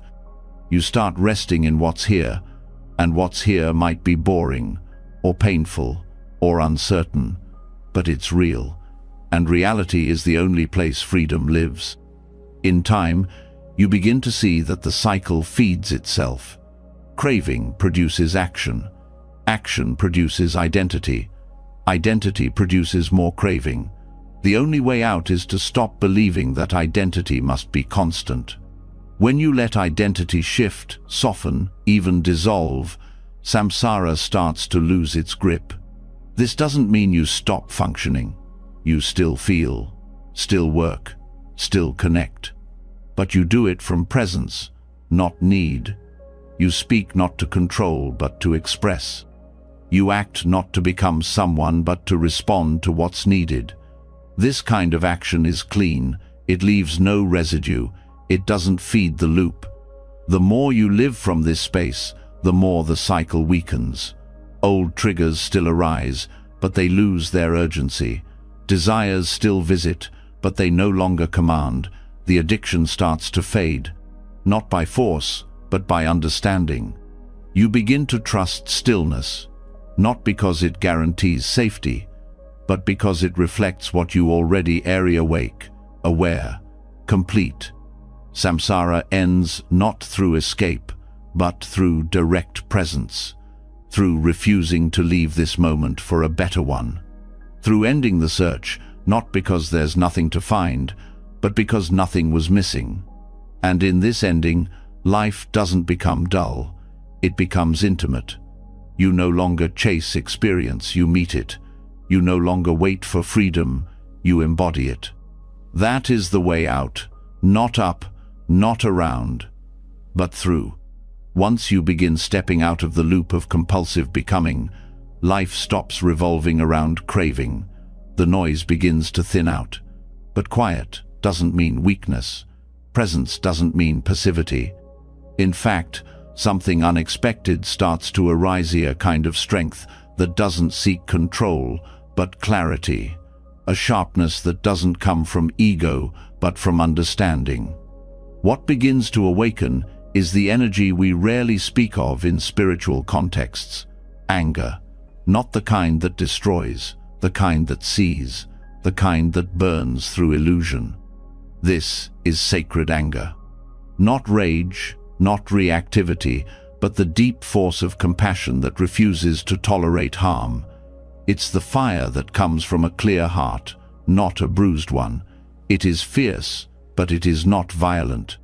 It is direct, but it is never cruel. In Buddhist traditions, particularly Tibetan and Zen lineages, this energy is not rejected. It is honored, transformed, directed toward wisdom. In Tibetan iconography, wrathful deities wear terrifying expressions. They carry weapons, stand in flames, trample ignorance underfoot. But these are not demons. They are protectors of truth. They don't arise to punish. They arise to cut through delusion. Their appearance is fierce because their compassion is too urgent to be soft. Their energy is needed when kindness alone is not enough to wake the sleeping mind. This form of anger doesn't come from self. It doesn't say, "You hurt me." It says, "This harm must end." It arises not from injury, but from love too deep to allow deception to continue. It breaks patterns, but not with hate. It clears space, but not to dominate. It speaks hard truths, not to punish, but to protect what's sacred. This force is rare because it requires deep inner clarity. Without that, anger easily becomes polluted by pride, by fear, by attachment to being right. But when the mind is clean, when the ego is quiet and love is the root, anger becomes a tool of awakening. It becomes medicine. In Zen, this quality appears as directness. Masters who strike the floor, who shout to shock the student out of thought. These are not performances, they are calibrated responses, spontaneous, clear, aligned with the moment. Their purpose is not to control, but to disrupt the habit of clinging, and it works because it carries no residue. The teacher doesn't cling to the outburst. The moment it lands, it is gone. No self left to defend, no anger left to explain. This is what makes sacred anger so different from ordinary aggression. It leaves nothing behind. It doesn't poison the field. It doesn't tighten the body. It doesn't harden the heart. It burns clean, like dry wood, hot, fast, done. In everyday life, this expression is needed more than we admit. Compassion is often misunderstood as politeness, as being quiet in the face of injustice. But true compassion sometimes says no. It draws a line. It removes the sword from its sheath, not to harm, but to stop harm. This is the energy that protects children, that defends the vulnerable, that refuses to let silence be mistaken for agreement. Sacred anger rises when empathy meets responsibility, when stillness meets injustice and refuses to look away. But this power can only be trusted when the inner fire is anchored in wisdom. That's why most expressions of anger do not qualify, because they come from personal pain, from fear of loss, from wounded ego. Even when they feel justified, they often cause harm. Sacred anger is different. It asks nothing for itself. It serves clarity. To wield this kind of fire, you must know your own shadow. You must have met your anger in silence, sat with it long enough to see its roots, listened to its story without collapsing into it. Only then can you tell the difference between anger that burns to defend ego and anger that burns to protect truth. This clarity is not theoretical, it's felt in the body. Ordinary anger contracts. Sacred anger expands. One feels hot and chaotic, the other feels precise and grounded. One spins, the other cuts. One leaves you drained, the other leaves you clear.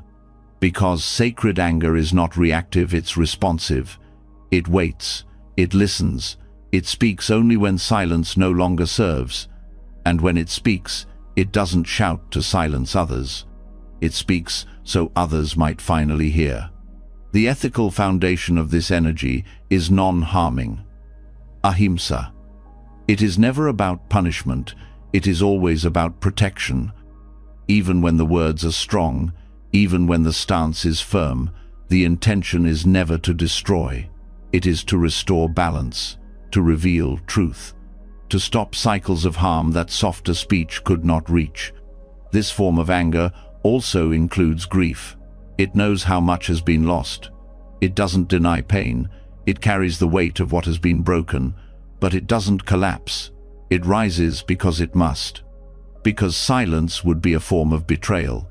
Because presence sometimes means stepping forward when everything inside wants to step back. For many, this energy feels unsafe, especially if anger was modeled as chaos.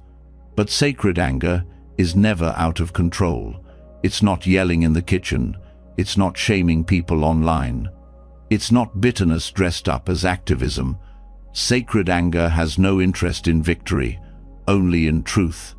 To channel this energy, your own wounds must be seen. If not, anger will become projection. It will target others instead of confronting ignorance. It will seek revenge instead of resolution. Sacred anger can only be held by a heart that has no enemies, that wants no war. This does not mean being neutral in the face of injustice. It means being precise, knowing when to speak, how to speak, what the moment actually needs. Sometimes that's gentle guidance. Sometimes it's a raised voice. Sometimes it's a boundary. Sometimes it's a refusal to move. But it always comes from love. Love for truth, love for all beings, even those causing harm. This is the hardest part. Sacred anger must hold even the oppressor in awareness. It must want their awakening, not their destruction. It must see that their actions are rooted in confusion, in pain, in disconnection, and it must respond without forgetting that. This level of compassion is fierce. It doesn't indulge cruelty, but it also doesn't become cruel in response. It protects without creating more enemies. It resists without dehumanizing. It cuts through ignorance without losing tenderness. In this way, sacred anger becomes a practice, a mirror, a discipline.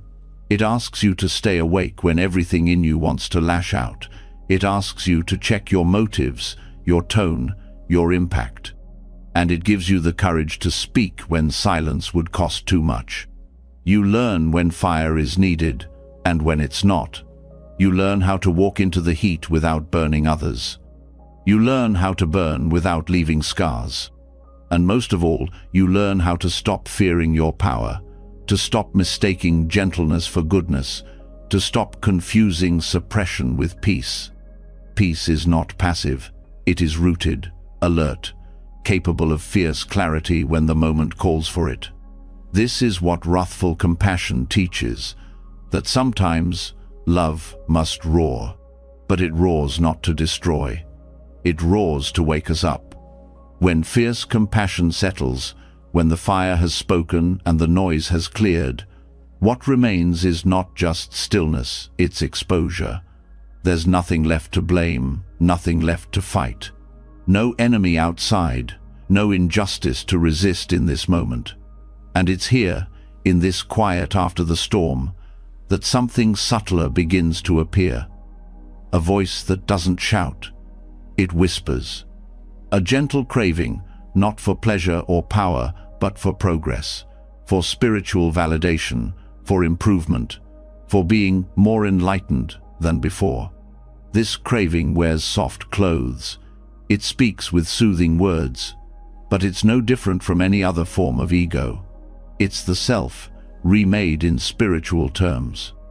And if you're not paying attention, it will take everything you've practiced and use it to strengthen the very illusion you were trying to let go of. This is spiritual materialism. It's the ego, disguised as growth. It's self-centeredness wrapped in sacred language. It doesn't care about truth. It cares about identity, about being seen as someone wise, peaceful, advanced. It uses meditation as a tool to become a better version of me, not to dismantle the idea of me altogether. And the danger is not just that this happens, it's that it looks and feels like progress. This is why the path gets so subtle.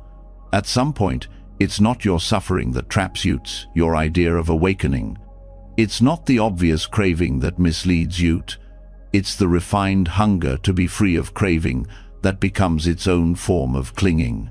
You sit on the cushion, not to be present, but to be someone who meditates. You read scriptures, not for insight, but for self-definition. You count days of mindfulness like trophies. You judge others silently for being less aware. You speak softly, but carry the weight of silent comparison. It's the same cycle, just better dressed.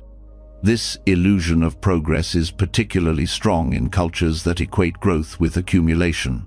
The mind is conditioned to measure success, to want more insight, more peace, more presence. But true spiritual work is not about adding anything. It's about subtracting what isn't real. It's not about becoming more, it's about needing less. But this doesn't sell. And so the world has built an industry around the illusion. Meditation apps with progress bars, courses that promise transformation in weeks, quotes that reduce wisdom to a catchy line. None of this is wrong by itself, but when it becomes another ladder to climb, it reinforces the exact mindset the path is meant to dissolve. You begin to confuse effort with evolution. You think the more disciplined you are, the closer you are to truth. But discipline alone doesn't dismantle illusion. Sometimes it just deepens the ego's grip. You can meditate every day for years and still be trapped in self-concept. You can speak about emptiness and still be driven by the need to be seen as awakened. This is the hardest deception to catch because it feels noble.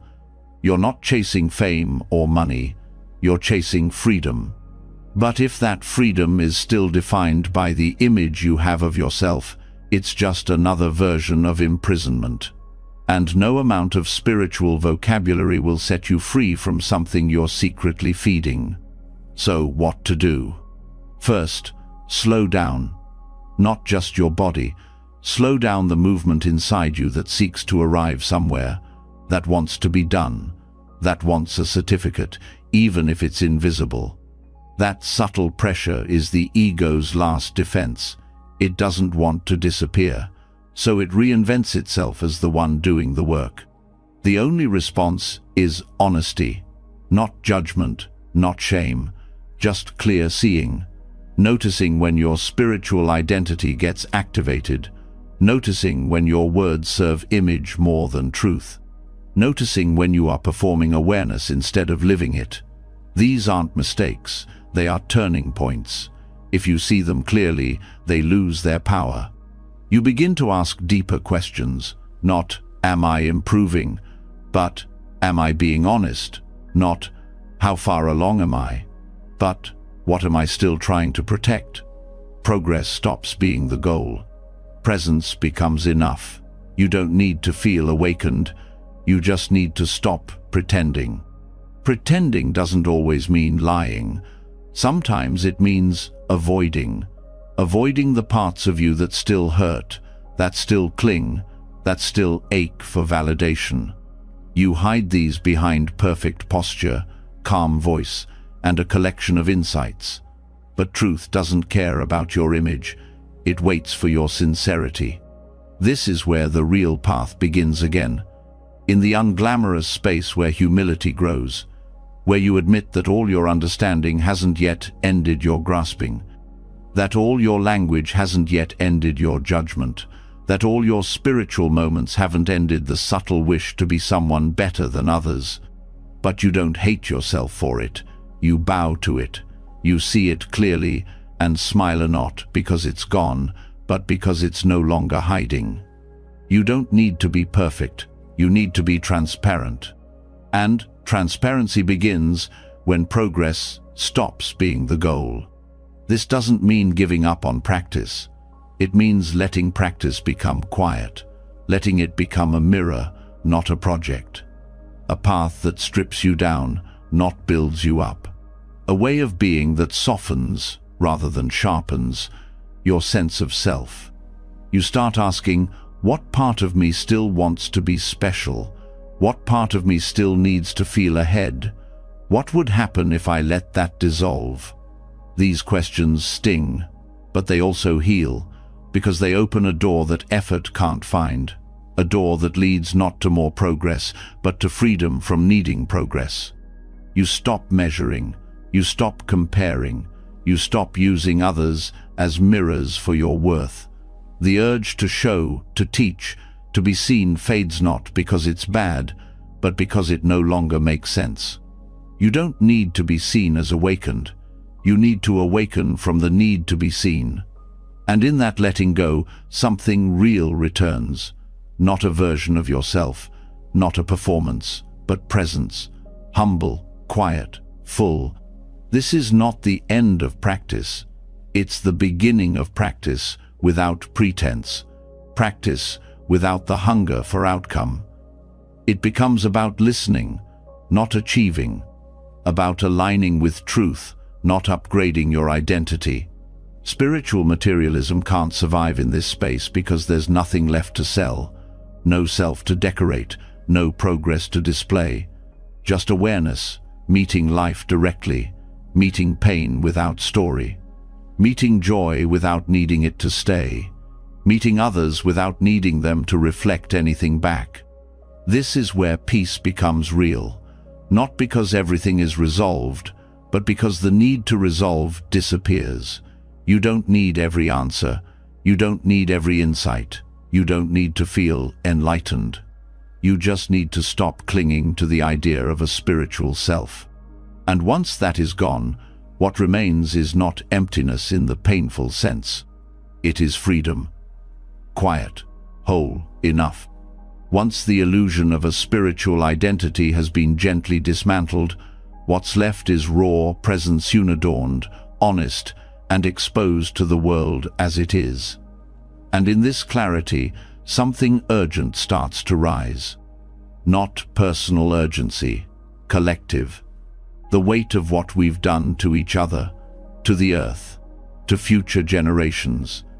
It enters not as a concept, but as a felt ache, the temperature rising, the species disappearing, the skies growing stranger, and suddenly, awakening isn't just about peace, it's about responsibility.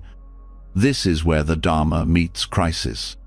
It's one thing to talk about suffering on a cushion, it's another to witness it in the soil, the oceans, the lungs of children breathing poisoned air. The Four Noble Truths were not meant to sit still inside monasteries. They were meant to meet the fire of the world. And now that fire is everywhere. So we begin, as always, with truth. The first noble truth is not a pessimistic declaration. It is a radical act of honesty. There is suffering, and right now that suffering is global. It's ecological, it's systemic, it's emotional. It shows up in grief that has no clear source, in dread that hums beneath daily life, in numbness, denial, and panic.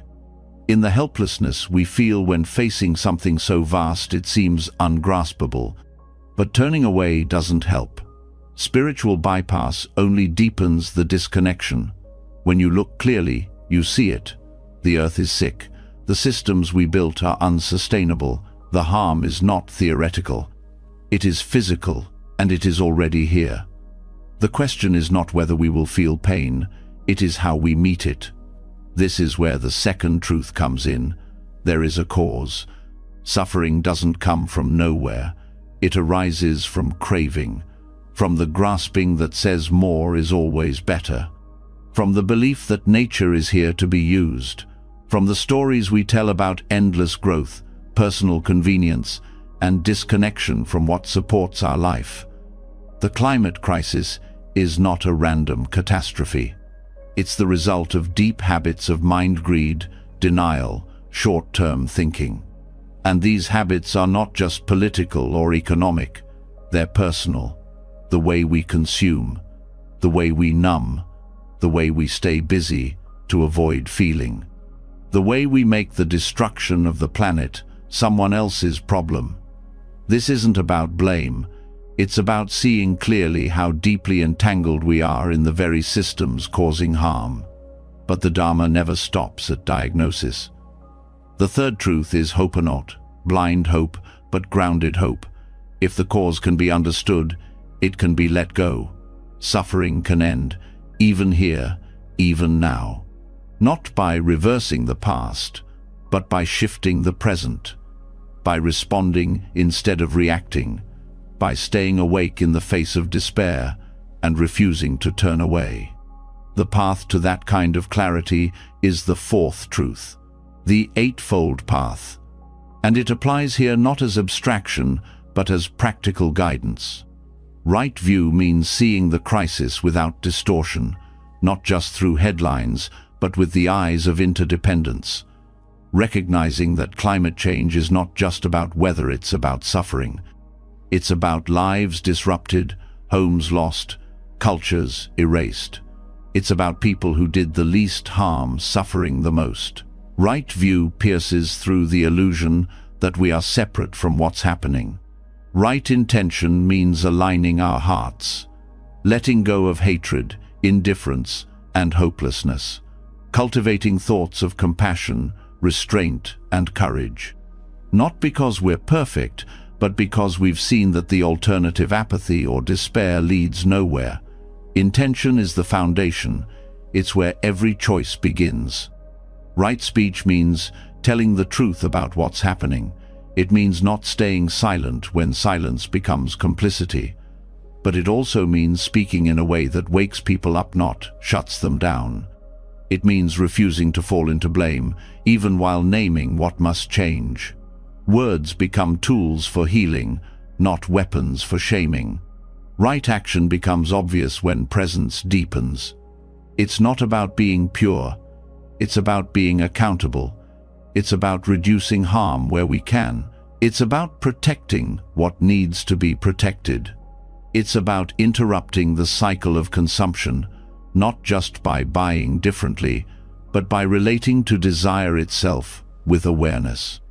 Right livelihood challenges us to ask deeper questions, not just what we do for money, but what we support with our time, attention, and choices. Are we contributing to systems that destroy life, or to those that restore it? Livelihood is not just career, it's participation, and waking up means participating differently. Right effort means not giving up, even when the problem feels too big, even when progress is slow. It means sustaining the work without becoming brittle, without burning out. It means knowing the difference between force and devotion, between urgency and panic, and returning again and again to the small actions that add up over time. Right mindfulness becomes the anchor, not just watching breath, but watching how your choices ripple, watching how fear tries to take over, watching how distraction pulls you out of presence. Mindfulness means noticing your reaction to every article, every protest, every moment of quiet overwhelm and staying with it instead of shutting down. Right concentration doesn't mean escaping into stillness. It means learning to rest in attention that can hold discomfort. To stay focused not on outcomes, but on what matters. It means cultivating the inner steadiness to meet the world as it is, without collapsing. These steps are not idealistic, they are urgent, and they do not require perfection. They require sincerity.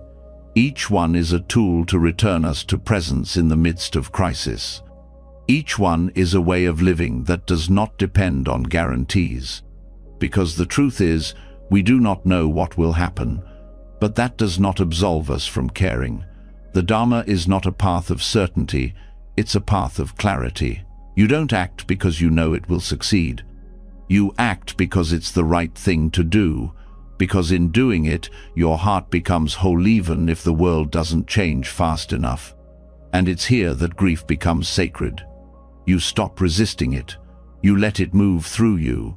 You cry for the forests, the coral, the species already lost. You grieve the ignorance that brought us here. But you do not grieve alone. You sit with others who are awake. And together, your grief becomes fuel not for despair, but for compassion that can hold the weight of this moment without falling apart. This is what it means to apply the Dharma in crisis. Not to escape pain, but to meet it fully. To walk the path not just for yourself, but for all beings. To see the earth not as scenery but as a living teacher, a being who has given everything and now asks us to remember who we are. And who we are is not separate, not from each other, not from the damage, not from the healing. This is our work, and it begins again. Every moment we choose presence over panic, courage over comfort, love over avoidance. The Four Noble Truths were never meant to stay small. They were meant to meet the world exactly as it is, and help us show up with both feet on the ground and nothing left to protect but what truly matters. As the world burns and the Dharma invites us to face it without turning away, something more intimate begins to stir beneath the ashes, something closer than climate, older than fear. The question of who we are, not just as a species or as participants in a wounded planet, but as people, as bodies, as identities. As the stories we've carried, often silently, about what it means to exist in the shape we've been given. This is not a detour from the path. This is the path, because the suffering we feel in the world is inseparable from the suffering we carry within. And one of the most tightly woven knots is identity itself, especially the identities that were assigned to us before we could speak. Gender is one of them, one of the loudest, most persistent, and most invisible forces shaping perception, value, and belonging. But the Dharma offers a different way to see. Anatath's teaching of not-self is not a rejection of existence. It's an invitation to see what is truly real beneath the layers of conditioning. It's a lens that shows us how every form we cling to eventually causes suffering, not because it is wrong, but because it is mistaken for something solid. Gender, in this light, becomes one more form. A formation, a pattern of sensations, expectations, ideas, and stories layered over flesh. It feels personal, but it's built from collective memory, passed down, reinforced, rewarded or punished, and none of it lasts. To explore this isn't to deny the pain that gender identity can hold. It's to free it, to see how even our most intimate experiences of self are not fixed entities, but processes. It is not an attack on who you are, it is a gentle unraveling of who you think you must always be. The goal is not to erase the gendered body or lived experience. It is to stop confusing experience with essence. When the Buddha taught the skandhas form, sensation, perception, formations, and consciousness, he showed how what we call a person is a temporary event. These aggregates shape how we feel, how we see, how we are seen, but none of them are independent. None of them point to a permanent I. Gender lives inside this system. It arises in form the body. It is interpreted through sensation, comfort or discomfort in that body. It is filtered through perception, how others label and respond. It is constructed through mental formations, thoughts, beliefs, reactions. And it becomes conscious when we are aware of it as me or mine. But each of these layers changes. The body changes. The way we relate to it changes. Society's labels evolve. Our inner responses shift. What once felt like truth might later feel like restriction. This movement doesn't mean there's no reality to gender experience. It means that experience isn't frozen. It moves like breath, like seasons. And when we forget this, suffering grows. Suffering shows up when gender becomes a box, a performance, a requirement. It shows up when we are told to shrink or harden, to hide softness or kill our rage, to play roles that suffocate or erase. The rigidity causes pain not just for those who don't conform, but for anyone who's ever felt pressure to be someone they aren't. And Buddhism, in its deepest wisdom, does not ask you to conform. It asks you to inquire. It invites you to look. What is this identity made of? What supports it? Who benefits from it? What happens when it isn't clung to? The practice doesn't force neutrality. It doesn't demand androgyny or sameness. It invites curiosity. It makes space for what is fluid. It makes room for joy in expression and freedom in letting go. Because when you stop needing gender to define your worth, you begin to discover other ways to relate. You can wear what you want, speak how you speak, move as you move, without performing a script. This freedom is not theoretical, it is felt. In moments when no one is watching and you breathe without armor, in moments when you don't have to explain yourself, in moments when you can say, "This, right now, is me, even if it looks different tomorrow." The path of not-self doesn't ask you to stop being. It asks you to stop clinging, to stop wrapping your identity around patterns that shift. To find peace not in being seen a certain way, but in being at home with the changing nature of experience itself. This approach dissolves the false choice between erasing identity and clinging to it. It offers a third way, intimacy without attachment. You can honor your history, your pronouns, your pain, and your becoming without needing any of it to be permanent. You can transition not just your body, but your understanding of what it means to exist. In this space, compassion grows, because when you stop holding tightly to your own identity, you stop projecting expectations onto others. You begin to see people as they are, not as their roles, labels, or categories. You stop needing to sort them. You start meeting them. This meeting becomes sacred, because it's not clouded by projection. It's not filtered through assumptions about what a man should be, what a woman should act like, what non-binary means. You realize these questions come from confusion. Not because people are confusing, but because our models are too small. And when models break, freedom begins. Freedom not as erasure, freedom as recognition, that beneath all forms there is awareness. Not male, not female, not in between, just presence, just wakefulness. This awareness doesn't erase your gender, it holds it gently, it lets it breathe, it lets it shift. It doesn't ask you to choose between being spiritual and being real, it asks you to be honest.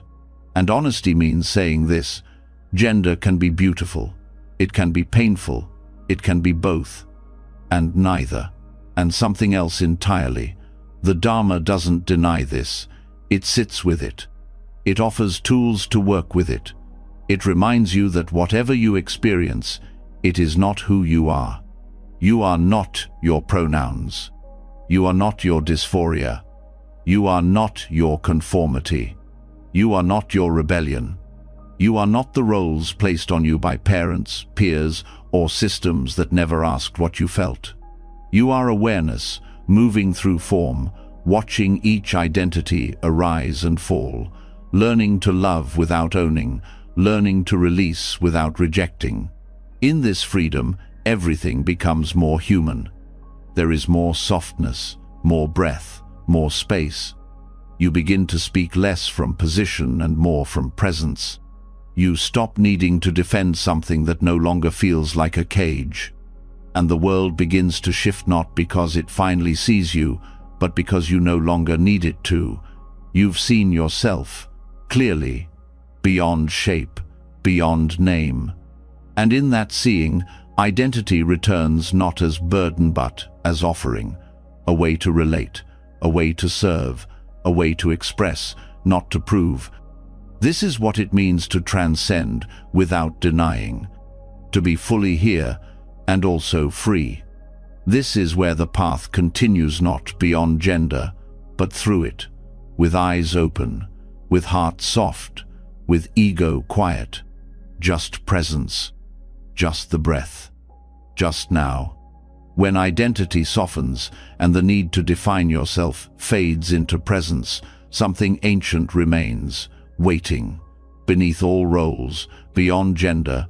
Even after letting go of the self, there is still movement. There is still energy. There is still longing, not just for connection or clarity or freedom, but something more primal, something older than language. The body feels it. The heart recognizes it. The mind doesn't know what to do with it. This is desire. And for many spiritual paths, desire is seen as the obstacle, as the cause of suffering, something to transcend, purify, or eliminate. But within the Vajrayana tradition, a different door opens. One that doesn't ask you to run from desire, but to meet it fully, to study it, to ride its energy all the way back to its source, and for pleasure, not for escape, but for awakening. Tantric Buddhism is not separate from the rest of the path. It builds upon the foundation laid by Shila, Samadhi, and Prajna ethics, concentration and wisdom. But it works with the raw material differently. It doesn't separate sacred from sensual. It doesn't split the world into pure and impure. It sees desire not as a poison to be avoided, but as a powerful fuel that, when transmuted, can lead directly to realization. The difference is not in the desire itself, but in how it's held. Ordinarily, desire pulls, it grabs, it narrows your vision toward a single object. It creates the illusion that something outside must be acquired to feel whole. That movement is what causes suffering, not the feeling of desire, but the grasping that follows it. Vajrayana turns toward that pull with full attention and asks, "What is this made of? What's underneath the heat? What does it want, really?" The answer isn't in the object. The object is only the surface. Underneath every form of desire is a deeper longing to dissolve separation, to return to unity, to remember wholeness. The body may translate it sexually, the heart may shape it emotionally, the mind may interpret it symbolically, but the root is the same, a wish to come home. Tantric practice uses that energy rather than rejecting it. It doesn't indulge it blindly or chase after experience. It contains it, channels it, refines it. The language of the Tantras speaks of union of method and wisdom, of form and emptiness, of masculine and feminine principles, not as genders, but as dynamic polarities within the mind and the universe itself. These polarities, when harmonized, create a field where duality begins to collapse. Desire is no longer about reaching outward, it turns inward. It becomes the fire that reveals the spaciousness behind form. It becomes a doorway to bliss, not as pleasure alone, but as the natural radiance of a mind no longer split. This requires tremendous stability. Tantric paths are not shortcuts, they are precise and demanding. They ask the practitioner to have already seen through the ordinary ego, to have trained the mind in calm and insight, to have cultivated renunciation not from life, but from delusion. Because without that, desire easily reverts to craving. The energy collapses back into identification. Tantric practice is not about acting out every impulse, it's about transforming the impulse at its root, turning the fuel of desire into light. That alchemy only works when the container is strong, when intention is pure, and when guidance is clear. The process involves visualization, mantra, mudra, and subtle body awareness. These are not decorations, they are technologies, tools for awakening through direct engagement with form and energy. The deity visualizations are not fantasies, they are mirrors. Each figure, wrathful or peaceful, represents a quality of mind. Desire is included, transformed, not demonized, not suppressed. By meditating on these figures, the practitioner learns to hold powerful emotional and energetic states without being consumed by them. Bliss arises not as escape, but as recognition. The bliss of emptiness seen clearly, of ego softening, of union realized, not through external fulfillment, but internal integration. Sexual union is sometimes used as metaphor. In some lineages, it is also used literally, but only within specific vows, intentions, and sacred frameworks. It is never casual. It is never for personal gain. It is a ritual of embodiment, of non-duality, of awareness penetrating form, not as entertainment, as practice. For most, the core work is internal. The alchemy of desire happens within your own experience. The longing you feel for another becomes a doorway. You trace it back. You find its source. You see that the beauty you projected was always your own radiance reflected, and in that moment, the desire dissolves into presence, not because it was wrong, but because it has fulfilled its purpose. This shift in relationship to desire ripples out. It changes how you love. You stop needing others to complete you. You stop manipulating to be needed. You begin to love not for reward, but because it is your nature. That love becomes generous, fierce, alive, no longer limited by form, no longer trapped in stories of possession or loss. This doesn't mean you become cold. It means your warmth expands. You can feel deeply without drowning. You can want without clinging. You can be intimate without collapsing. Desire becomes a song you know how to hear without needing to chase the echo. This refinement applies to every level of experience, not just romantic longing, the desire for success, for recognition, for comfort, for truth. All of it becomes workable. All of it becomes fuel for practice. You don't deny your hunger, you learn how to cook with it. And the more skillful you become, the more space you find. You notice when desire is clean and when it is distorted, when it opens you and when it closes you, when it is rooted in freedom and when it is hiding fear. This discernment doesn't require repression, it requires honesty. And that honesty leads to humility, because you begin to see how often desire still pulls you, how easy it is to turn spiritual longing into ego performance, how easily bliss becomes addiction, how often we confuse connection with merging. The practice never stops, the refining never ends, but the suffering lessens, the fear lessens, the shame softens, because you no longer see desire as failure, you see it as movement, as energy, as part of being alive. But you're no longer owned by it. You meet it.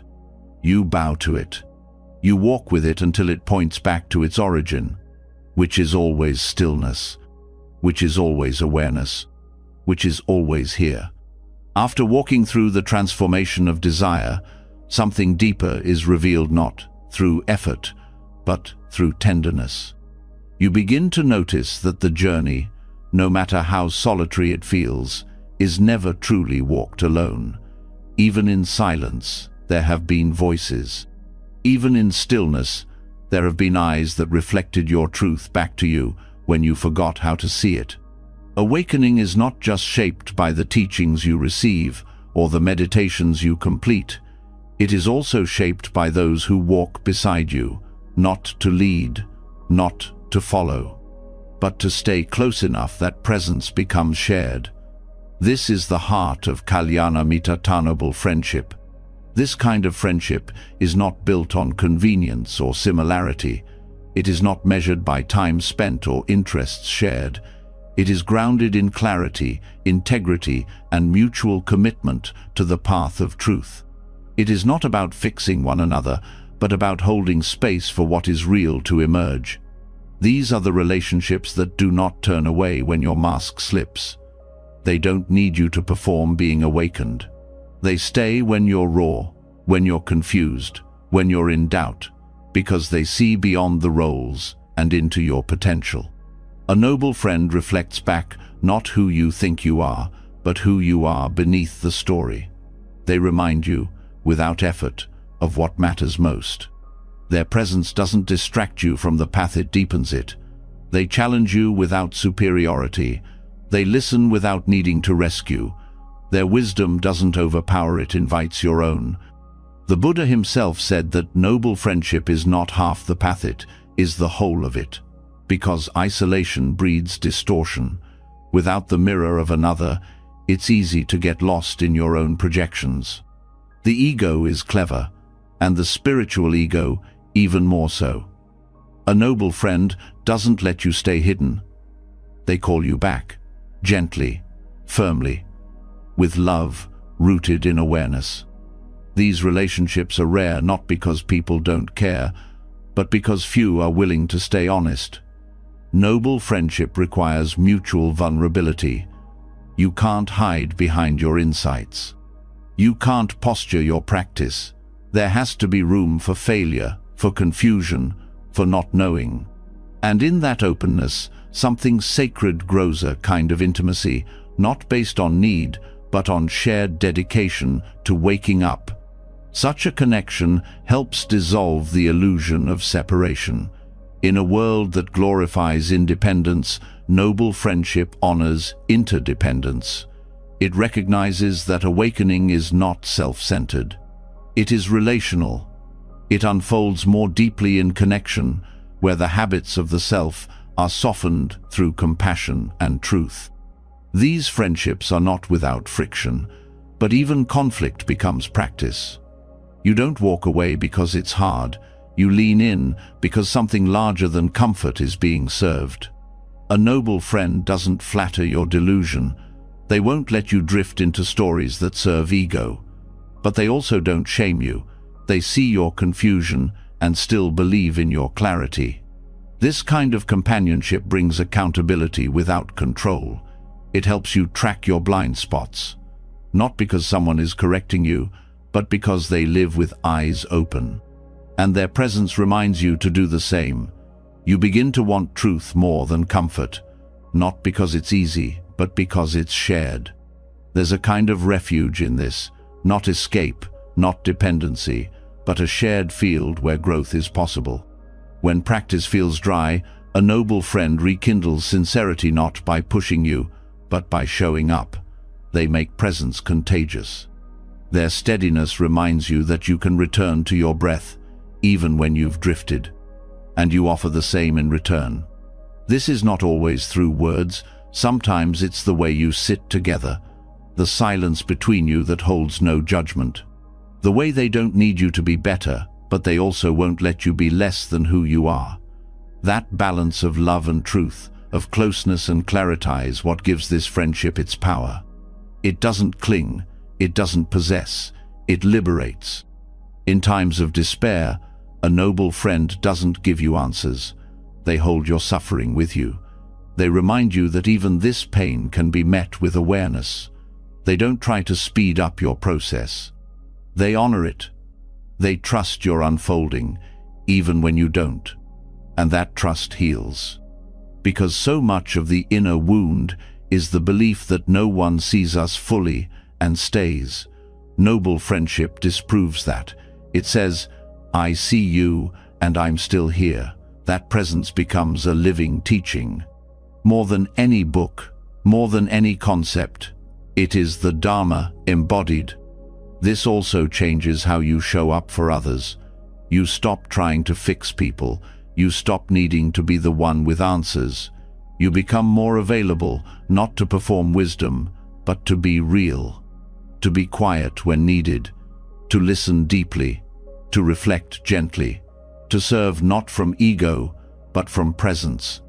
Over time, the field of noble friendship expands. It's not just one person. It becomes a way of relating. You start to recognize the qualities of Kalyana Mittata in others and in yourself. You seek less for companionship based on validation and more for shared integrity. You find others who value truth more than comfort, who meet their fear with honesty, who turn their insight into action. And, together, something beautiful forms not a community built on performance, but a sangha grounded in sincerity. That sangha might be 2 people, or 10, or just moments scattered across time.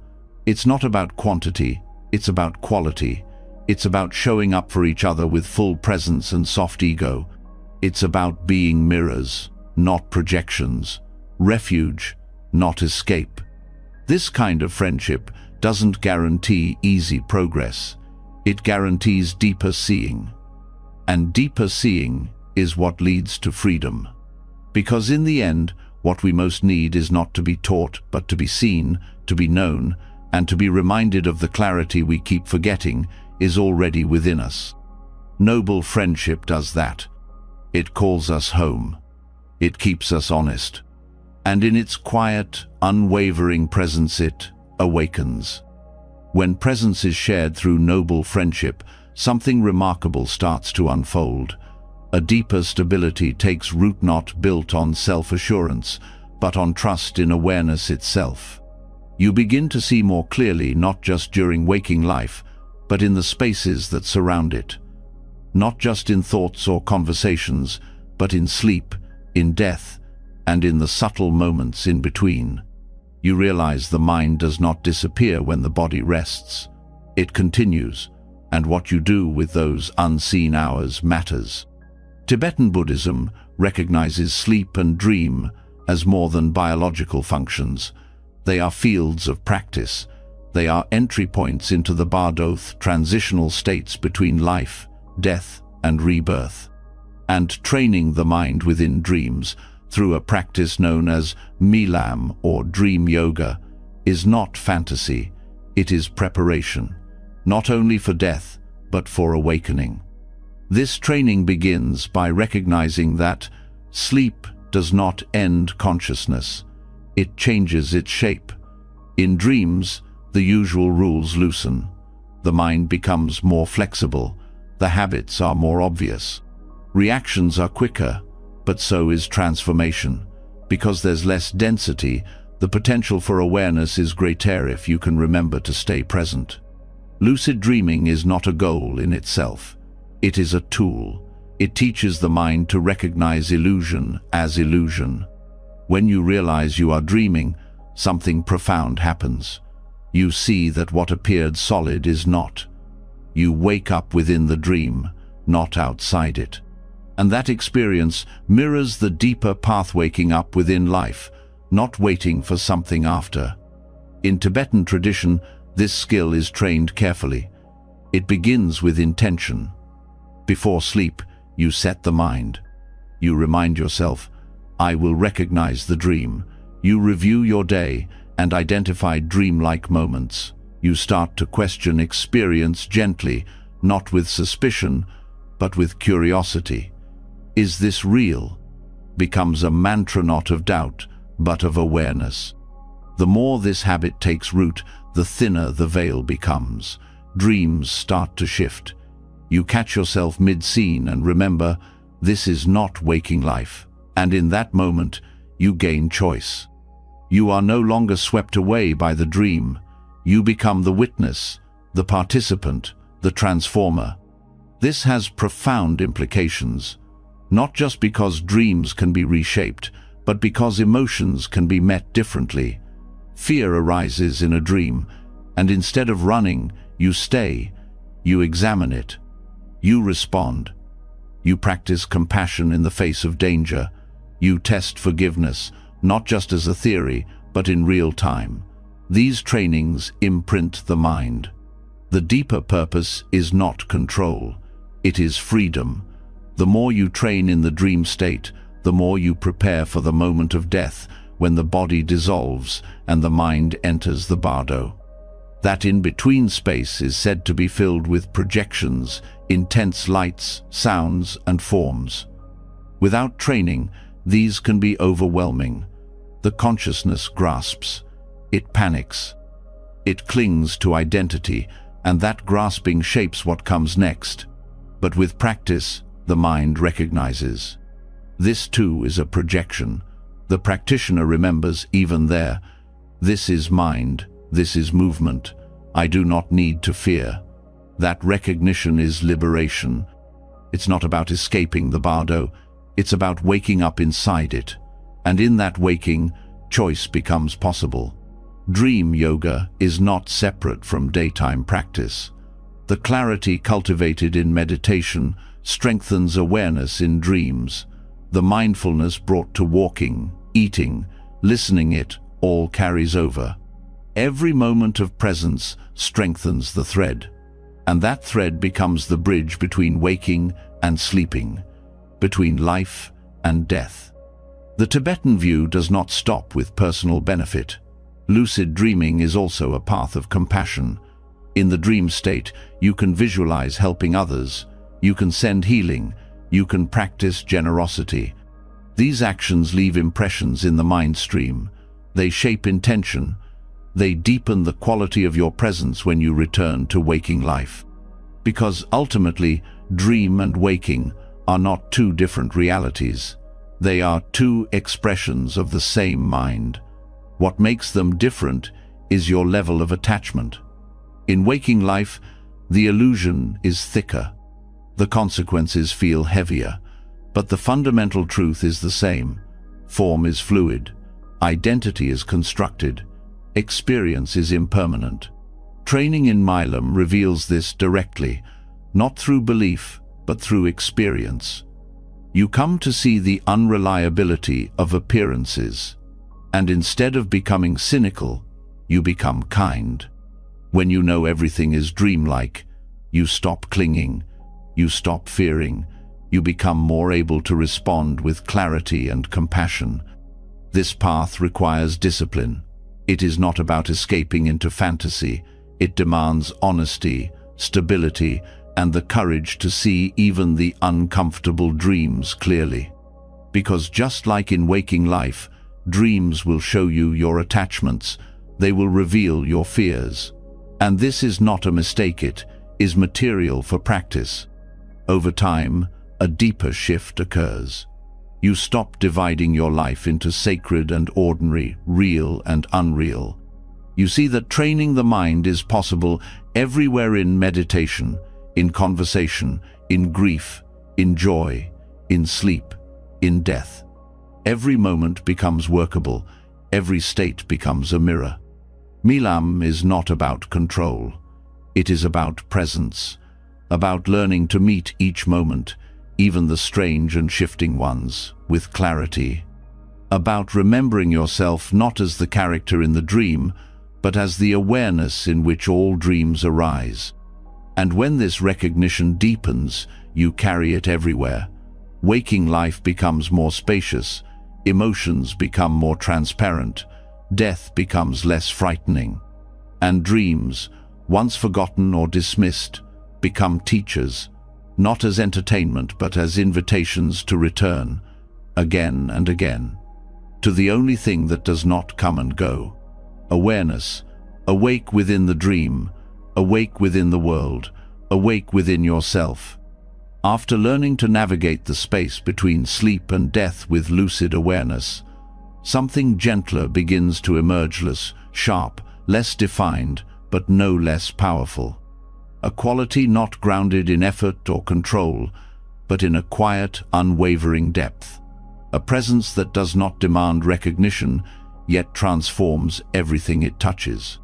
What arises next is not another technique or form. It is a return to balance. In Buddhist tradition, this balance is often spoken of through the union of two forces: method and wisdom, compassion and clarity, form and emptiness.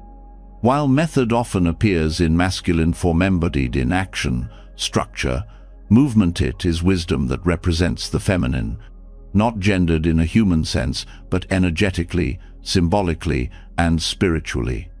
It is prajna, the deep, intuitive knowing that sees through illusion, not by dissecting it, but by dissolving the need for separation. The feminine principle in Buddhism has often been overlooked, not because it is absent, but because it is subtle. It doesn't demand. It waits. It reveals itself in silence, in the openness that allows truth to arise without force. It is the spaciousness in which insight lands, the stillness that receives without resistance. And in the path toward awakening, it is not secondary, it is essential. Prajna is not a concept. It is not the kind of knowledge that accumulates. It is the direct recognition of reality as it is, beyond perception, beyond thought. It is the moment the mind stops grasping and begins to listen. In Mahayana and Vajrayana traditions, this wisdom is personified as the goddess Prajna Paramitathe, mother of all Buddhas.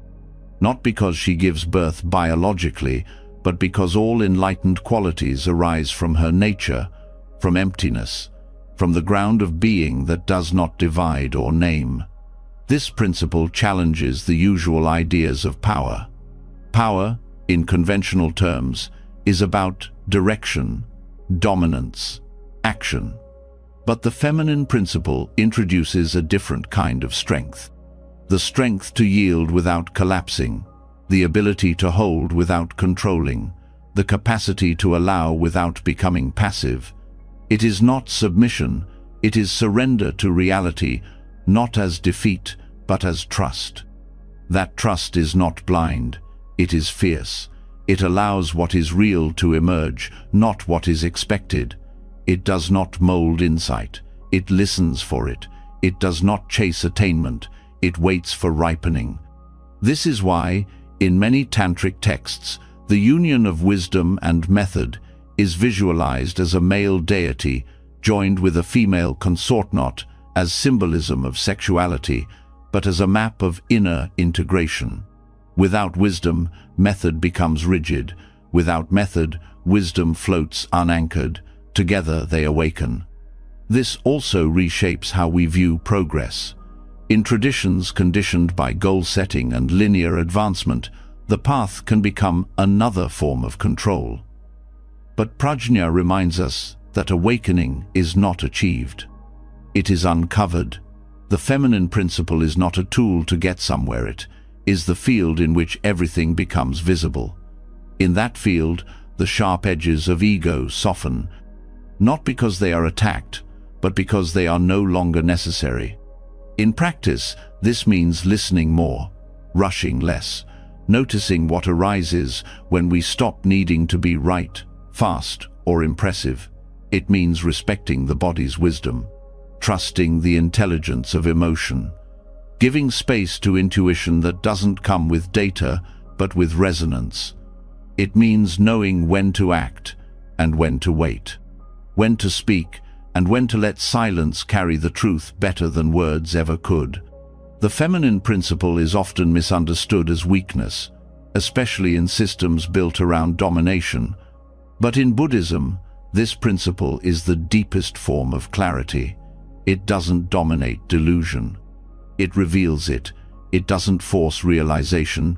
It invites it. And it does so not with urgency, but with infinite patience. That patience is not inactivity. It is confidence that truth cannot be rushed, that insight cannot be scheduled, that the deepest transformations do not come from force, but from allowing space for what was hidden to emerge naturally. This kind of strength is harder to see because it does not perform. It doesn't seek recognition. It holds everything without needing to be the center.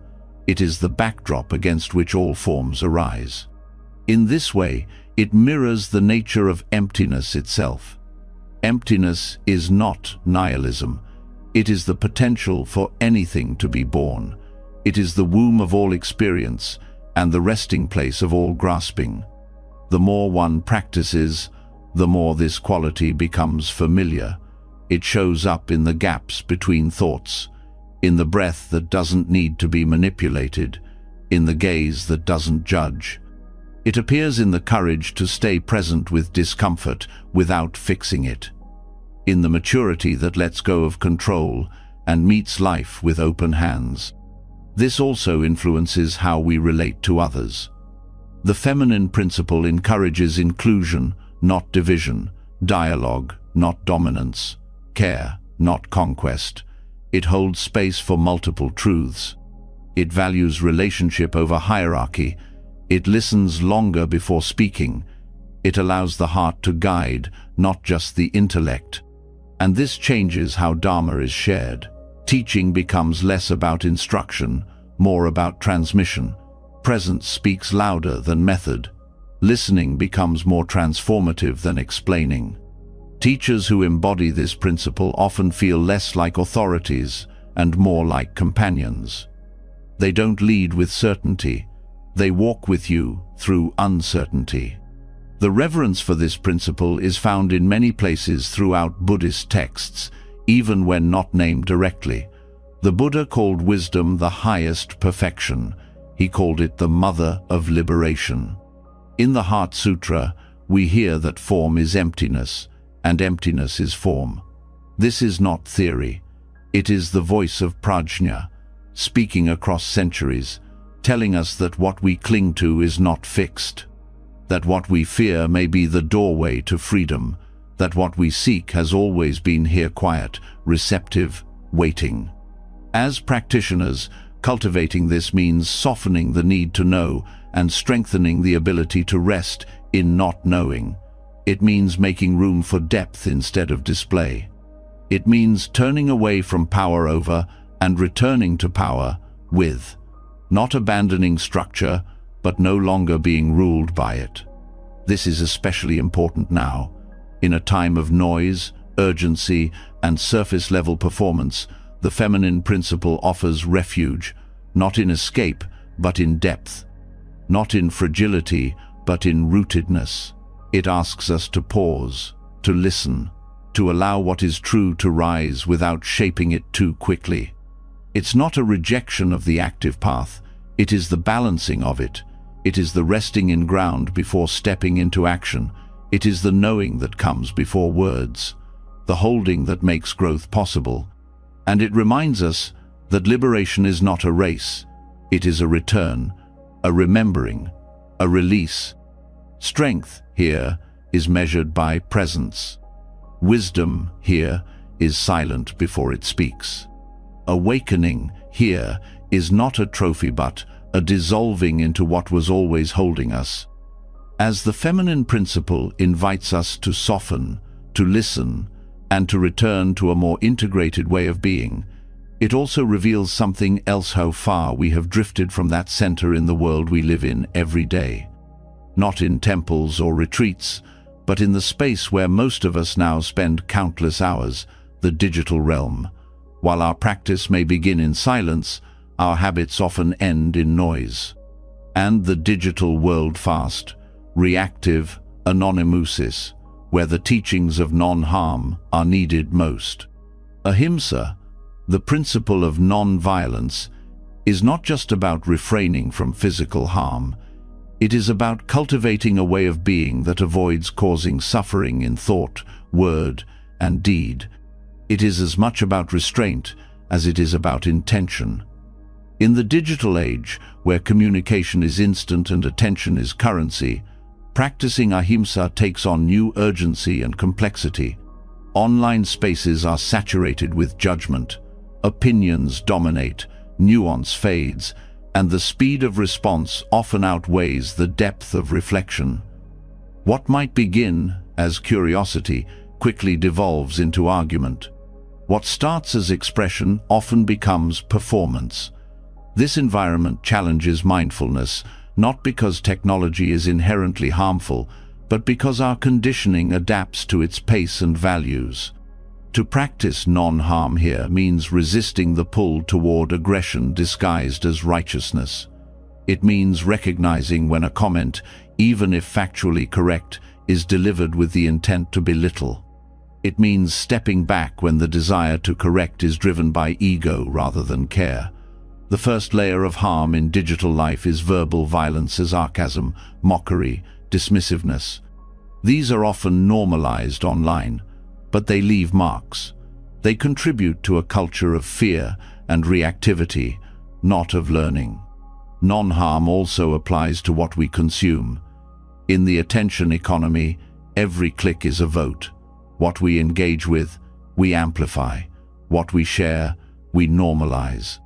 Scrolling past cruelty without awareness can reinforce harm passively. Practicing digital ahimsa means being selective about what you absorb, not to avoid discomfort, but to stay rooted in integrity. It means choosing silence over outrage bait, not out of indifference, but to preserve inner clarity. Another layer of harm comes through comparison. Social media platforms are built to highlight curated lives, to reward appearance over presence. This causes quiet suffering. Feelings of inadequacy, jealousy, and self-judgment thrive in these environments. Non-harm here means being honest with yourself about what you can handle. It means setting boundaries around time and content. It means unfollowing what distorts your self-worth and not feeding into cycles of projection. But ahimsa is not just avoidance. It's an active presence. It asks you to bring compassion into spaces that reward aggression, to listen without reacting, to respond without needing to dominate. This might mean pausing before posting, reading a comment twice before replying, asking whether your words serve understanding or simply feed division. It also includes recognizing your digital power. Whether you have a small or large following, every post shapes perception. Every message creates a ripple. Practicing non-harm means using this power responsibly, elevating voices that are silenced, sharing truth with humility, avoiding language that exploits fear or division for attention. Non-harm in digital life also means caring for your own nervous system. Endless exposure to negativity numbs the heart. Constant stimulation fractures attention. Practicing compassion includes protecting your capacity to stay present. This might mean scheduling screen-free periods, turning off notifications. Practicing mindfulness while online, noticing when anxiety rises or distraction takes over. Digital ahimsa extends to community. Creating or participating in spaces where people can engage without fear of humiliation is an ethical act. It requires active cultivation, setting norms of respect, guiding conversations back to curiosity, removing content that causes harm even when it is popular. Silence is not always peace. Sometimes, ethical speech includes intervening with kindness, especially when others are harmed. The practice also means recognizing digital disconnection. While we may interact with avatars, usernames, and screens, we are always speaking to real minds, real hearts. The illusion of anonymity distorts empathy. Practicing non-harm means remembering that behind every profile is a person with struggles, with longing, with blind spots, just like you. This recognition brings the practice of metta into every comment, every message, every debate. Digital life often rewards extremes. Outrage spreads faster than nuance. Certainty is admired more than inquiry. But ahimsa invites something different. A soft strength. The ability to speak truthfully without attack. The courage to stay human in a system that rewards performance over presence. It's not easy, but it is possible, and every small act matters. Even choosing not to respond to provocation can be a practice in restraint. Not every argument needs a counter. Not every falsehood needs your energy. Sometimes the most ethical action is to step away, not in silence, but in conscious disengagement. This protects your clarity. It keeps your attention aligned with your values. Ahimsa in digital life also includes the content we create. Are we reinforcing stereotypes? Are we selling certainty we don't have? Are we speaking to be seen or to serve? These questions matter. Integrity online is no different than in person. It requires watching the motives behind expression. The more we bring awareness into this space, the more our use of technology transforms. It becomes less about self and more about service, less about noise and more about connection. The screen becomes not a wall, but a window if we treat it with care. Practicing non-harm online doesn't mean being passive. It means being skillful, choosing timing, tone, and intention with as much care as words. It means being willing to not respond immediately, letting insights settle before speaking, being okay with not having the last word. And when mistakes happen, as they will, and harm includes repair, owning the impact of your words, apologizing without defensiveness, making space for others to be heard. Digital ethics is not perfection. It is presence. It is learning to show up with clarity in a world that thrives on confusion. Over time, this becomes second nature. You begin to notice what causes harm, not just to others, but to your own peace. You notice what opens the heart and what tightens it. And in that noticing, the path becomes clear. Digital spaces don't have to be sources of suffering. They can become fields of practice, places where compassion is tested and refined, where wisdom is quietly offered in the middle of chaos, where awareness, even in short bursts, becomes a balm in a world moving too fast. Non-harm is not the absence of conflict. It is the presence of care. In the pause before posting, in the breath before responding, in the choice to hold humanity above being right. This is the practice. Here, now, even on a screen. As awareness sharpens in the digital world, where the temptation to speak without care and consume without pause is constant, you begin to recognize a different kind of hunger for quiet. Not just silence in sound, but silence from reaction, from input, from performance. In a world that rewards constant visibility and connection, the soul begins to long for retreat. Not escape, but refuge. Not disconnection, but reconnection with what is simple and real. Solitude is not absence, it is presence made visible. It is the deliberate act of stepping away, not to reject the world, but to see it more clearly. In Buddhist traditions, solitude has long been considered a key condition for insight. Not because people are a problem, but because inner clarity needs space to deepen. When the eyes and ears are constantly filled, the mind becomes too loud to listen inward. And without that listening, awakening becomes theory rather than reality.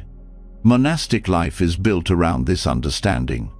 Simplicity is not decoration, it's structure. Silence is not emptiness, it's opportunity. Time alone becomes time with the deepest parts of the self, which are not personal, but universal. But solitude is not only for monasteries. In modern life, even surrounded by crowds and noise, the spirit can still retreat if it is intentional. Retreat doesn't require mountains. It requires commitment. A choice to create space where space is rarely given. To wake early and sit without distraction.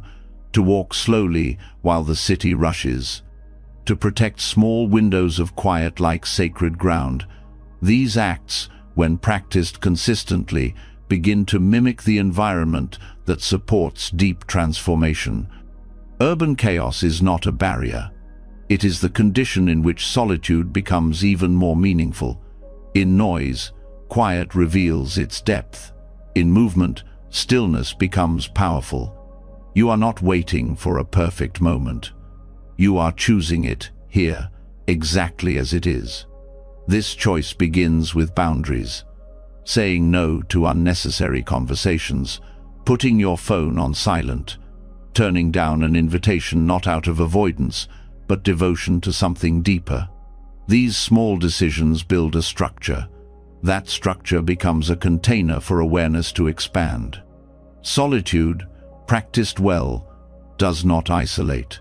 It purifies connection. It gives space for your emotions to be felt without editing, for thoughts to rise without interruption, for the heart to open without needing to perform. It is in solitude that the stories you've absorbed can be heard and then released. This is not easy at first. The mind will resist. It will reach for stimulation. It will replay conversations, rehearse opinions, crave updates. This is withdrawal from a deeper addiction, the habit of external orientation. Solitude strips that away, and in the stripping, truth begins to appear. You start to notice what you miss and why. You see the cravings hidden under distraction. You feel the loneliness you didn't know you were carrying, but you also feel moments of calm you thought were gone. Stillness returns not as a concept, but as an experience. Insight doesn't always shout, it often whispers, and only solitude is quiet enough to hear it. This is how solitude becomes spiritual technology. It doesn't replace the world. It reveals how deeply entangled we are with it. It shows us our patterns without blame. It reveals our attachments without judgment. It becomes a mirror that reflects the mind as it is not as we wish it to be. In that mirror, there is discomfort. But there is also honesty, and with honesty comes the freedom to change. You begin to recognize which thoughts are habitual and which come from clarity, which desires are driven by fear and which are rooted in alignment. This discernment cannot be taught, it is cultivated through direct experience. Solitude also deepens compassion. When the noise of comparison fades, you begin to feel others more clearly. You see that most people are suffering not because of what they lack, but because of how distracted they are from themselves. You stop judging, you start understanding. Solitude makes room for empathy not as an idea, but as a natural response to seeing suffering with a quiet heart. The structure of solitude can take many forms: a morning ritual, an evening walk, a full day of silence once a week, a few minutes of breath before speaking. What matters is consistency and sincerity. Solitude must be held not as punishment, but as nourishment, not as separation, but as sacred return. It is important to remember that solitude does not always feel peaceful. Sometimes it confronts you with everything you've avoided. The body holds memories. The breath uncovers grief. The silence brings back what noise pushed away. But this is not a problem. It is healing, not through fixing, but through facing. Over time, the inner landscape begins to shift. The mind softens, the breath deepens. Presence becomes easier to touch. You stop needing to explain yourself. You stop rushing to fill every moment. You learn to sit with what is, and what is becomes enough. Even brief periods of solitude, if held with attention, can shift your life. You bring that presence back into the world. You listen more, react less, speak with clarity, act with intention. You become less entangled, more responsive, less drained, more aligned. This is not detachment, it is engagement from wholeness. Solitude fills what distraction drains. It gives back what the world often takes.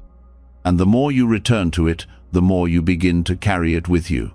Even in a meeting, even on the train, even in conflict, the stillness remains. Solitude is not about being alone. It is about remembering who you are without roles, without input, without performance. It is the gateway to authenticity. It is the space in which the Dharma breathes fully. And when solitude becomes part of your life, not as a luxury, but as a discipline, you stop waiting to feel centered. You return to it again and again. And in that return, something quiet grows. Steady, deep, true. As solitude deepens and begins to reshape how you meet the world, you may notice something else shifting, not just in your schedule or your thoughts, but in the quality of your relationships, your work, your emotions. The space you've created doesn't make you distant, it makes you more awake. But at some point, the mind begins to question, how can I stay so open and still be free? How can I love, serve, feel, and give without losing my center? This is where one of the most misunderstood teachings in Buddhist practice appears with full force: non-attachment. It sounds like detachment. It often gets confused with coldness or withdrawal. But these are not the same. In fact, they point in opposite directions. Detachment is closing. It is armor. It is stepping back so nothing can touch you. Non-attachment is opening. It is presence without grasping. It is letting life in, fully, while no longer needing it to confirm who you are. This distinction changes everything. Because when people hear, let go, they often hear, stop caring. When they're told to not cling, they sometimes interpret it as don't feel. But true practice asks something far more courageous. Not numbing, not repressing, but staying close to experience with the wisdom that nothing can be held forever. This is non-attachment, the ability to stay in contact without control. You can hold someone's hand without squeezing it. You can enjoy beauty without needing to possess it.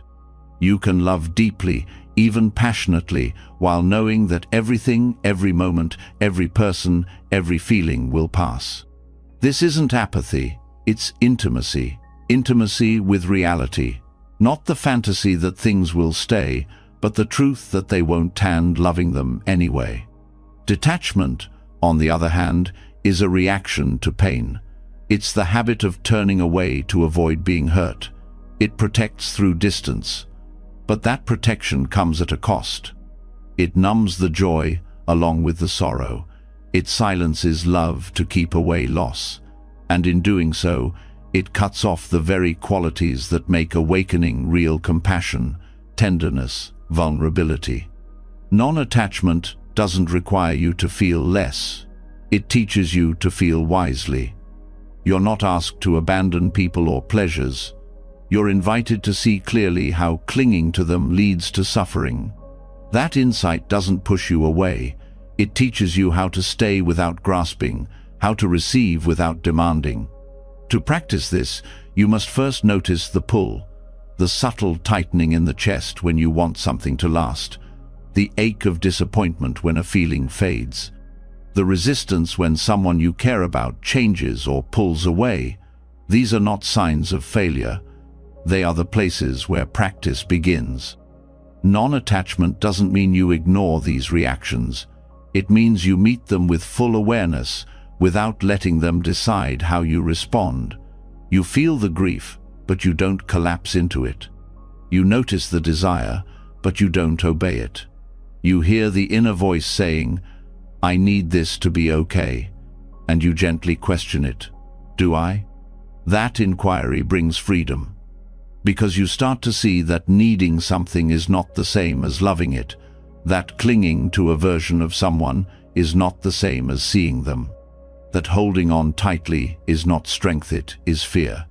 The irony is that when you stop clinging, your love becomes more real. It's no longer about getting something. It becomes a gift, not a trade. You don't love because of what someone gives you. You love because your heart is open, and when they go, or change, or disappoint you, you feel it, but it doesn't destroy you, because you weren't depending on them to define your worth. Non-attachment allows you to engage without losing balance. You can show up fully, speak honestly, risk being vulnerable without needing the outcome to go your way. This frees your actions. You give because giving matters, not because you expect a return. You help because suffering is real, not because it makes you look spiritual. This also transforms how you relate to the past. Detachment often represses memory. It tries to forget. But non-attachment allows you to remember without being bound. You can hold pain without being crushed by it. You can honor loss without staying trapped in mourning. You move forward not to escape, but to continue opening to life. The same applies to desire. Detachment kills desire out of fear, but non-attachment honors it while not letting it rule you. You can want things: joy, rest, connection, but you don't make your peace depend on them. If they come, you receive. If they go, you release. Your happiness is no longer at the mercy of conditions. Non-attachment is also key to working with anger, fear, and sadness. These emotions are not denied. They are allowed, fully. But they are not used as weapons. They are not used to define who you are. You can say, "I feel angry," without saying, "I am anger." You can let the wave move through without riding it into harm. In the deepest sense, non-attachment is freedom from identity. You stop needing to be seen a certain way. You stop needing your thoughts to be right, your emotions to be justified, your history to be repeated. You stop clinging to your story as who you are, and you begin to discover who you are when the story quiets. That self is not detached. It is alive. It moves with the moment. It listens. It responds. It does not withhold love out of fear. It does not cling to pleasure out of lack. It flows. Practicing this doesn't mean you become neutral or indifferent. It means you begin to embody balance. You start to feel the ground of your being under every joy, every sorrow. You become less reactive and more responsive. You don't rush to fix everything, but you don't ignore what matters. This balance is not cold. It is full of care. It allows you to be strong without being hard, soft without being weak, present without being overwhelmed. It's a middle way, just as the Buddha taught. Neither indulgence nor suppression, neither clinging nor avoidance. And over time, this becomes your way of being. a kind of inner spaciousness that meets life with open hands. You start to hold everything more lightly, not because it matters less, but because it matters more. You stop wasting time trying to make things permanent. You spend your energy being present while they're here. This shift touches everything. Your relationships become less tense. Your work becomes less self-referential. Your path becomes less about achieving and more about unfolding. And through it all, you begin to feel more peace, not because life is easier, but because you're no longer fighting its impermanence. This is non-attachment, not distant, but deeply here, fully human, and completely free. Once non-attachment becomes a living experience rather than a concept, the inner ground begins to feel steadier. You're no longer clinging, no longer pushing away, just open, clear, and intimate with the present. And in that space, without striving, without expectation, something can happen that changes everything. A moment so immediate, so cutting through, that no part of you remains untouched. A crack opens in the ordinary. The self disappears. Time dissolves. Awareness stands alone. This is Satori. Sudden awakening is not fantasy. It's not some abstract promise in distant scriptures. It is real, and it can happen to anyone, often without warning. In Zen, this moment is known as Kensho, seeing into one's true nature. It's not the final destination. It's a glimpse. A clear, undeniable insight that the self you thought you were has never existed in the way you believed. And yet, the moment is not the transformation, it is the opening. Satori may arrive during meditation, while walking, in silence, in pain, or even in laughter. It is beyond effort, but also impossible without preparation. The mind needs to be quiet enough, the body still enough, the heart honest enough, and when the right conditions meet, the illusion breaks. In that break, the experience can be profound. There may be a sense of returning to something more familiar than anything ever known, an overwhelming peace, a clarity so complete that questions vanish. Or perhaps a shocking emptiness, no anchor, no reference, just pure awareness. Every person experiences it differently, but what unites them is the recognition. Nothing was ever separate. This experience changes you, but it also passes. And this is where the real work begins. Because after the opening fades, the structure of the self begins to rebuild itself. Thoughts return, old habits reappear, conditioning resumes, and many are left confused. Was it real? Did I make it up? Why doesn't it stay? The ego tries to claim the experience as an achievement. The mind wants to recreate it. But awakening cannot be possessed. It can only be integrated. Integration is the process of returning to life while carrying the insight forward, not as memory, but as embodiment. It means allowing what was seen in Satori to inform how you move, speak, relate, and serve, without turning it into a story, without clinging to its intensity, without needing it to define you. Many people struggle here. The experience may be denied or inflated. Some chase the next breakthrough, confusing peak moments for freedom. Others isolate, unable to communicate what they've seen. But Satori is not a destination, it is a beginning, and without integration, its potential fades. Integration begins with humility, a willingness to accept that the insight was clear, but the mind is still conditioned. The glimpse showed you the truth, but habits didn't disappear overnight. There is still work to do, still ego to see through, still reactions to meet with compassion. It also requires grounding. The body needs care, relationships need attention, life continues, and every part of it becomes the field of practice. There's a temptation to dismiss the world as illusion, but this is another trap. What you saw in Satori is not that life doesn't matter, it's that it doesn't exist the way you thought it did. That's not dismissal. That's clarity. Grounding also means accepting that you are not special. Many people experience awakening. It doesn't make you above anyone.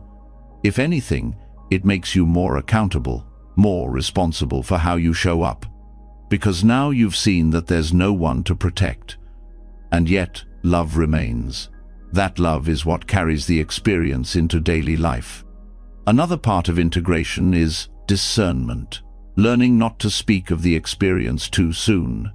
Not because it should be hidden, but because it must be protected. Insight is fragile when fresh.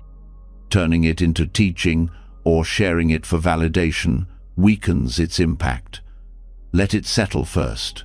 Let it move through you until it becomes natural. Support can also help. A teacher who understands. A sangha that doesn't idolize you. Friends who help you stay grounded in presence, not performance. Noble companionship becomes vital here, not to explain the moment, but to keep you rooted in truth as you digest it. There may also be confusion as paradoxes begin to show up. You know nothing is separate, yet the world appears as dual. You've seen emptiness, yet you still feel pain. You've seen through the self, yet the voice in your head continues. These contradictions are not mistakes. They are the tension where insight deepens, where realization moves from head to heart to body. Sometimes there's grief. Grief that what was seen can't be held. Grief that others may not understand. Even grief for the loss of the old identity. Allow it. The heart is making room for a life without false security. That loss is not a step back. It's integration in progress. One of the greatest gifts of Satori is that it dissolves the search. You stop needing to become something. You've seen that what you are is already whole. The path becomes less about seeking and more about embodying. Less about arriving and more about returning to now, again and again. But don't mistake this for complacency.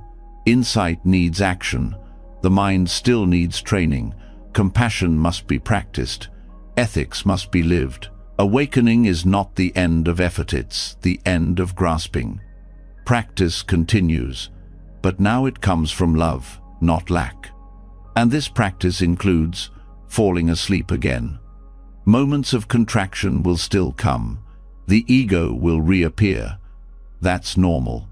The difference is, now you see it. And in that seeing, you don't need to believe it. You meet the contraction with space. And slowly, the insight begins to stay not as a state, but as a knowing. Eventually, the need to talk about Satori fades. It becomes less important to describe what happened. What matters more is how you love, how you listen, how you walk through the world without needing it to complete you. Because awakening is not what you feel in a peak moment.